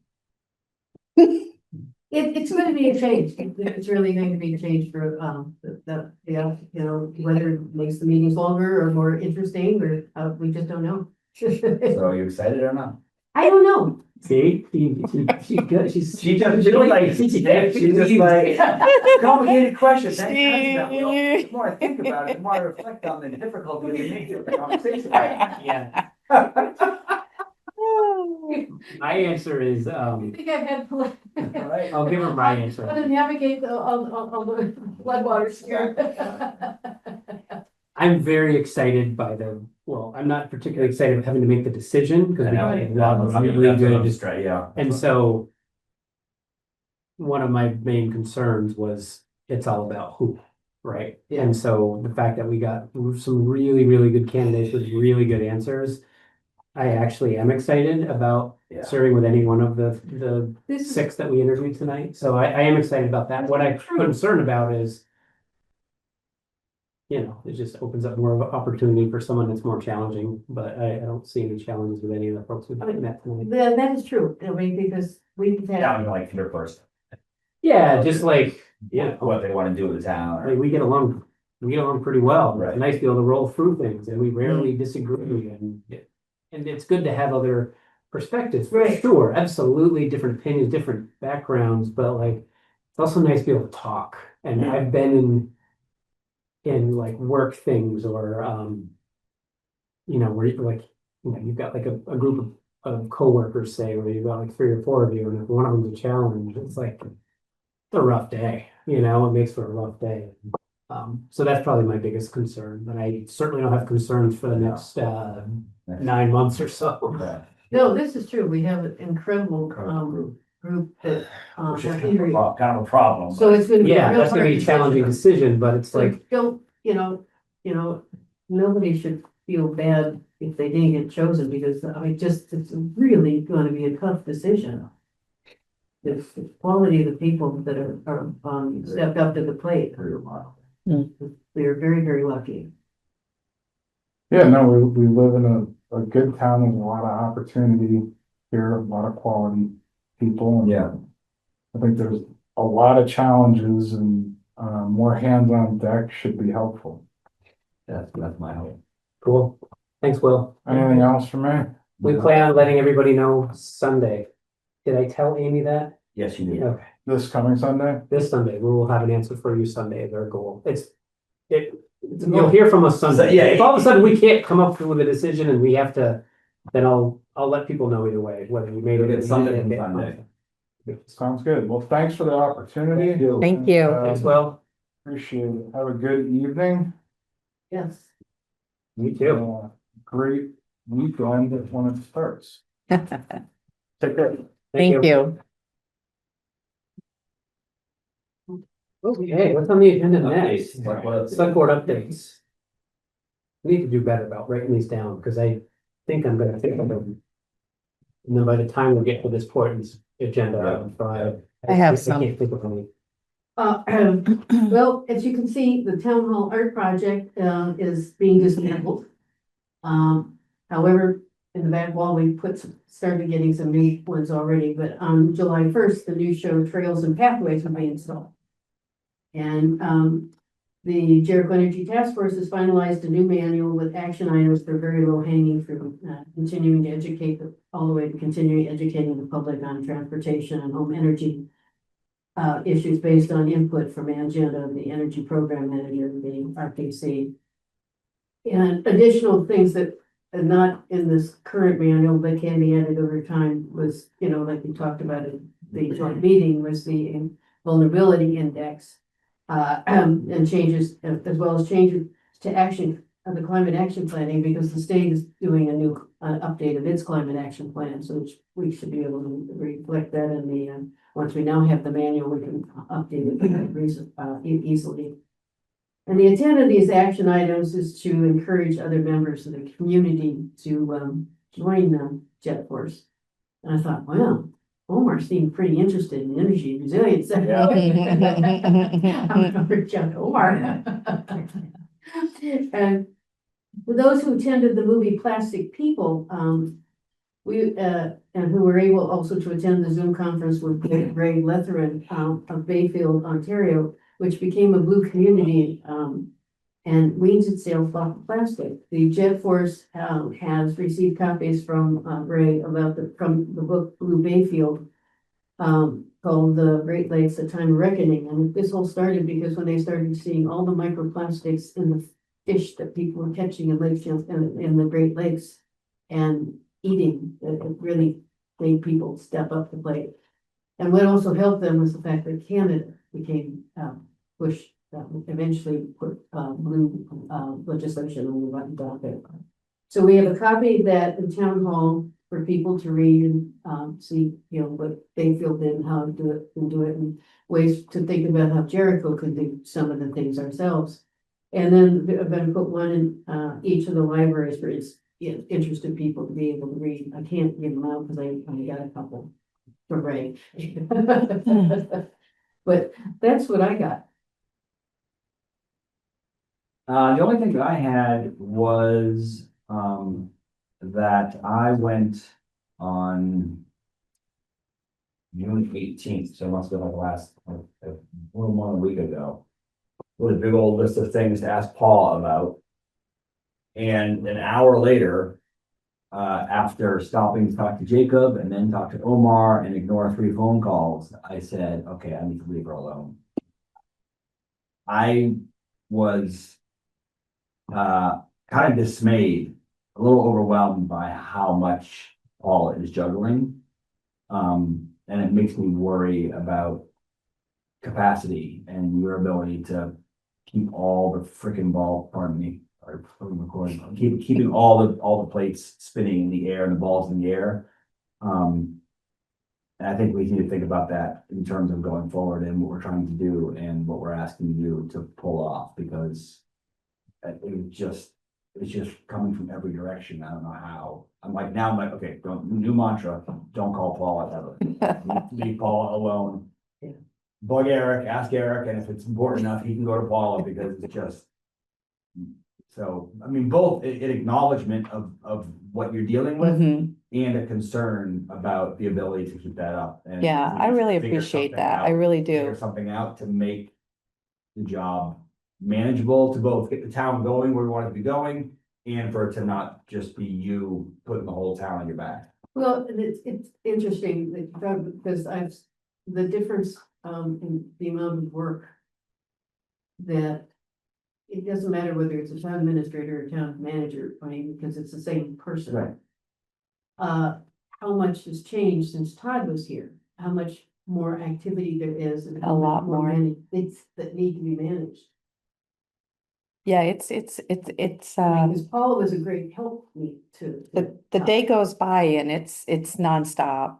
It's a dog issue, it's the bridge, it's a meeting, I thank you so much for, that means a lot.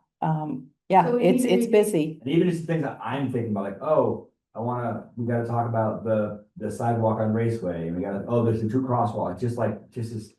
That's I'm not what's even- continuous. I'm not doing any of it, but it's just like this never ending list of like Yeah. things I gotta think to talk to Paul about, Mhm. and I'm sure that I'm just one small slice of the pie. Mhm. Now we need to think about if there's more things that Linda could be doing, we have Something. things like that. Or whether you just need another down level in admin. Right. Mm, Or some way to delegate, I don't know. mm. Yeah, and it made me start to wonder, and then this is a conversation we'll have once we're, a new board with 5, is like, how do we engage? It's one thing having 3 people that can kind of call Paula whenever. It's different when it's 5. Right. And it's probably not efficient to, and it certainly Maybe any one of that us or the can't. chair, Right, maybe right. the But like maybe we come up with. Yeah, I maybe think we it come should up be with the like a, chair. Hey, if it's an emergency, sure, Like anybody, obviously. types of questions, But types like- of things, you can. But like, hey, Eric, could you ask, but just kind of have like, not that I want more emails and more Right, work, right. but like. I do think we need to find a way, Focus. and then we'll talk about it as a full board, Right, but and I did focus it start and thinking about focus that. it and funnel it so that it's coming at her in a controlled way. Yeah, because sometimes I text her and she doesn't text me back immediately. No. Yeah. Yeah. Rude. Yeah. I mean, because you had that King of Jericho cake. Right, I know. you have the case. Right? I forgot about that. I have a few updates. I say a few, I probably have, I don't know, 9. Okay. Just to kind of give you, a heads up, we did look into getting speed humps for Jericho Center. We're still investigating those, getting quotes. We did get a quote, and trying to figure out where to place them, how to place them. We're getting it, we've looked into a speed hump that will go completely across the road, maybe looking at coming from Barber Farm, entering into the center, and then as you're exiting the center, maybe putting one near Bernie's house, and then maybe one further down, how that slows traffic. When you say put one, do you mean build one out of cement? Or do you Nope. mean like drop Nope, something that there? you, Do they what you drop- do, you don't, yeah, they're actually rubber. You will put them in the pavement and you can just peel them up and put them for winter. You take them up and then next spring you put them back in at the same spots. How is the longevity of those? Because I talked to Enosburg town manager and he said they're working really well and he's had them for, I think, 3 years now. Well, that's because remember they had done one many years ago and it was like destroyed within the first Yeah, less than a year. yeah. They cost. I think we looked into getting 3 and they were 4,500 For 3 of them. for 3 of them, completely across the road, yeah. And then the next thing, work has started on Old Prompt Bridge. They are actually doing an amazing job. Their deadline is July 11th, and they ran into an error, or I shouldn't say an error. I take that back. They came into more than what they anticipated on the bridge. So that's gonna cost approximately $80,000 to $100,000 more than what we estimated the bridge at. So Yeah. what we decided, I say we, talking with Tyler, we are not gonna pave the apron this year. We're gonna use that money towards the extra money that we need to put into this bridge. So apparently, I won't say it right, but there's like 3 levels in a bridge, and there's like level 1, level 2, and then level 3 is the full deck. So they get down to level 1, and they're finding a little bit more, like you can just go on the bridge and actually peel up the pavement. And then you get down between where the rebar is, that's level 2, and there's more that damaged into the membrane. And what I had been told is that when they did the testing, they do it in certain spots. The spot, like, they hit it and there's more. Samples and missed the batch. Yeah. So that's an added expense that we've got to put out there. Nashville Road apron, that will begin July 7th. So that should be taken care of. I think that one also goes to July 11th. Bridge 15, they've started, that's gonna be closed July 7th to August 20th. Oh, you started? Yep, nope, it's not closed yet, but they have started, they are working. I've seen that. Yep, they will close it July 7th completely for that time frame. July 7th, they'll begin closing the road. They'll close it July 7th, and then they'll start setting up the new bridge or whatever. Oh, the next one is Monday the 30th. ECI is supposed to come in and remove the last rock, the last boulder. Did I say July? June, sorry, June 30th, Monday. You said the 30th. Really? Monday, What are they doing? removing that last boulder. Oh, finally. Yes, So for the old mill. Oh, the mill. yep, Old Red Mill. Riverside Sidewalk, they are really moving pretty fast. They're going to construction July 7th as well. So we're gonna have a lot of projects going on July 7th. And Riverside is gonna start at the market and go up towards Park Street. Yep, Yeah, they're gonna be done before school starts. they should be done. They have a pretty good schedule. They should be done somewhere, I think, around August 25th was the date. So they should be, I think that's 2 days before school starts. Yeah, I mean, Yeah. they get close to, and certainly, this is farmer's market that everybody's worried about. Right. The other one is, I just want to give a shout out to our new animal control officer, Colby. Had a rough couple months. Yeah. Oh, boy, we have rough. She's still dealing with the Hanley dogs. All 3 of them still Out of control. not alive.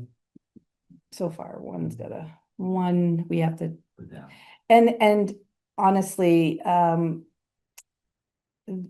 just to let people know, these dogs needed attention, so they had to go to the vets.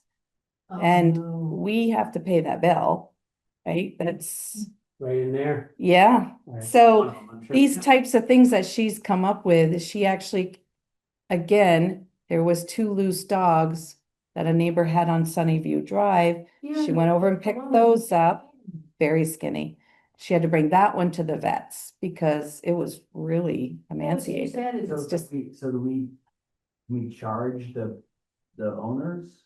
Yes, I had told her when she had texted me about the two dogs, I said, you know, if you find the owner, you charge them for the board, you charge them for the trip to the vets. Right.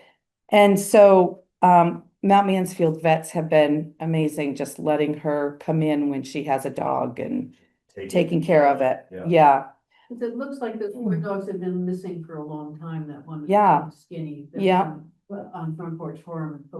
yeah, and she had also has been dealing with another issue on Starboard, which, you know, she's been a trooper. A dog. She's Robert? a dog fight against another dog. Yeah, it's she has been, I think I jinxed her. I think I said, you know, hardly. I totally jinxed that girl. But it seems like the cranky meter. Yes. Meter is just. Yeah, it totally, yeah, so I just wanted to give her a shout out. Also just wanted to check in with you guys, about July 3rd's meeting. Because it's right next to the holiday, did you want to move it to the 10th or? I would like to make it to the 10th, but I know that doesn't work for Catherine, so it would be the first board member, it'd be the first board meeting with the 5, but it seems like Catherine won't be able to make it. Right, I'm open to either one. Stuff we would need to do on the 3rd. That we can cancel just X the meeting out and not have. Not do it at all. Yeah, there's not a lot. Yeah, that's true. Have the first meeting be the second meeting, the second. It'll probably be better to get the new folks on the board, not to like, hey, you're on the board, the first meeting isn't for 3 weeks. Yeah, I mean, we could do the. we can discuss can- that, Okay. later. Yeah, just to You get, do the 10th, you do the 10th, and Catherine couldn't be there, but the new board members, and it can be a very light agenda.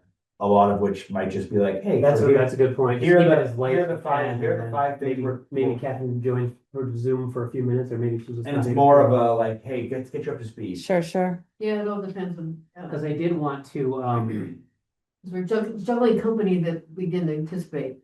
yeah, it's summertime, so I get it. Yeah, Because one thing I wanted to sort of, things I mean, be better about writing down for Selectboard updates.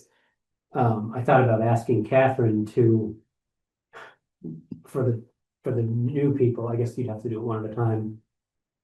Give a little History. intro to being a select, kind of like you go to the VLCT thing, which Yeah. Catherine could Yeah. teach that class. Yeah. It's like a, hey, because you're allowed to now, you're allowed to meet Right, them. right, right. None of us had that opportunity, right? Right. To be like, hey, here's it just. Here's she's the good at, like, thing. Here's an overview. Here's the weeds. Here's open meeting law in a yeah, nutshell. yeah, Here's. Yeah. Here's the way warrants work. you Yeah, know? Is that kind of a speak now or forever hold your peace kind of meeting? Yeah, And it's just sort of like when you're new on a 3-person board. Right, and just all of a sudden you're up You're here like- in front, no idea, you can't, no one. I literally am like, why do they call them warrants? Like, Yeah. Just freaking checks, like, they don't use real English. You know? that's all I have. There is a different language. Yeah. So anyway, but we can talk about that. Okay. That makes sense. That's it. Next on the Minute. agenda is minutes.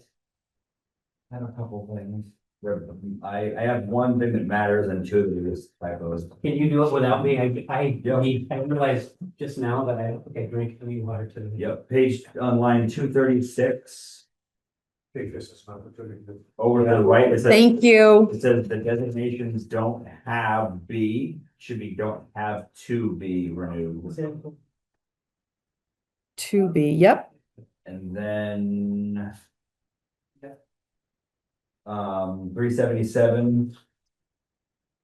They asked if there are specs in the towns of those. Yep.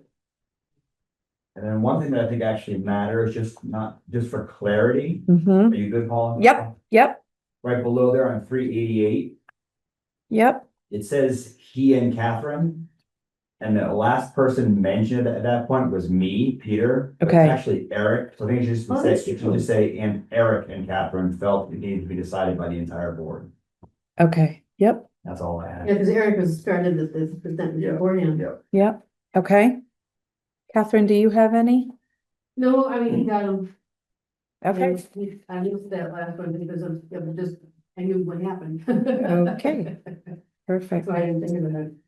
But they were- By that time though, after going through what was probably 350 pages Yeesh.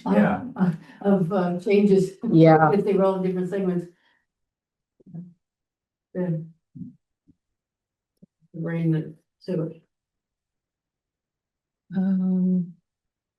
So we'll make a motion to adjourn, Eric gets back. Well, we have to make a motion. I mean, going to. Yes. Couple of minutes with,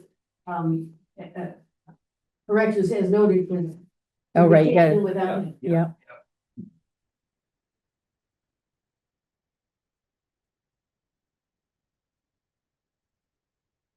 I'd like to make a motion to accept the minutes of June 12th, 2025 as amended. I'll second that. All those in favor say aye. I'd like to make a motion to go into executive session for the purpose of personnel, because to ensure disclosure of the information we detrimental to the public involved, I like to make a call carrier. I'll second that. All those in favor say aye. Aye. Aye. Good Thank night. you, everybody. Good night. At all.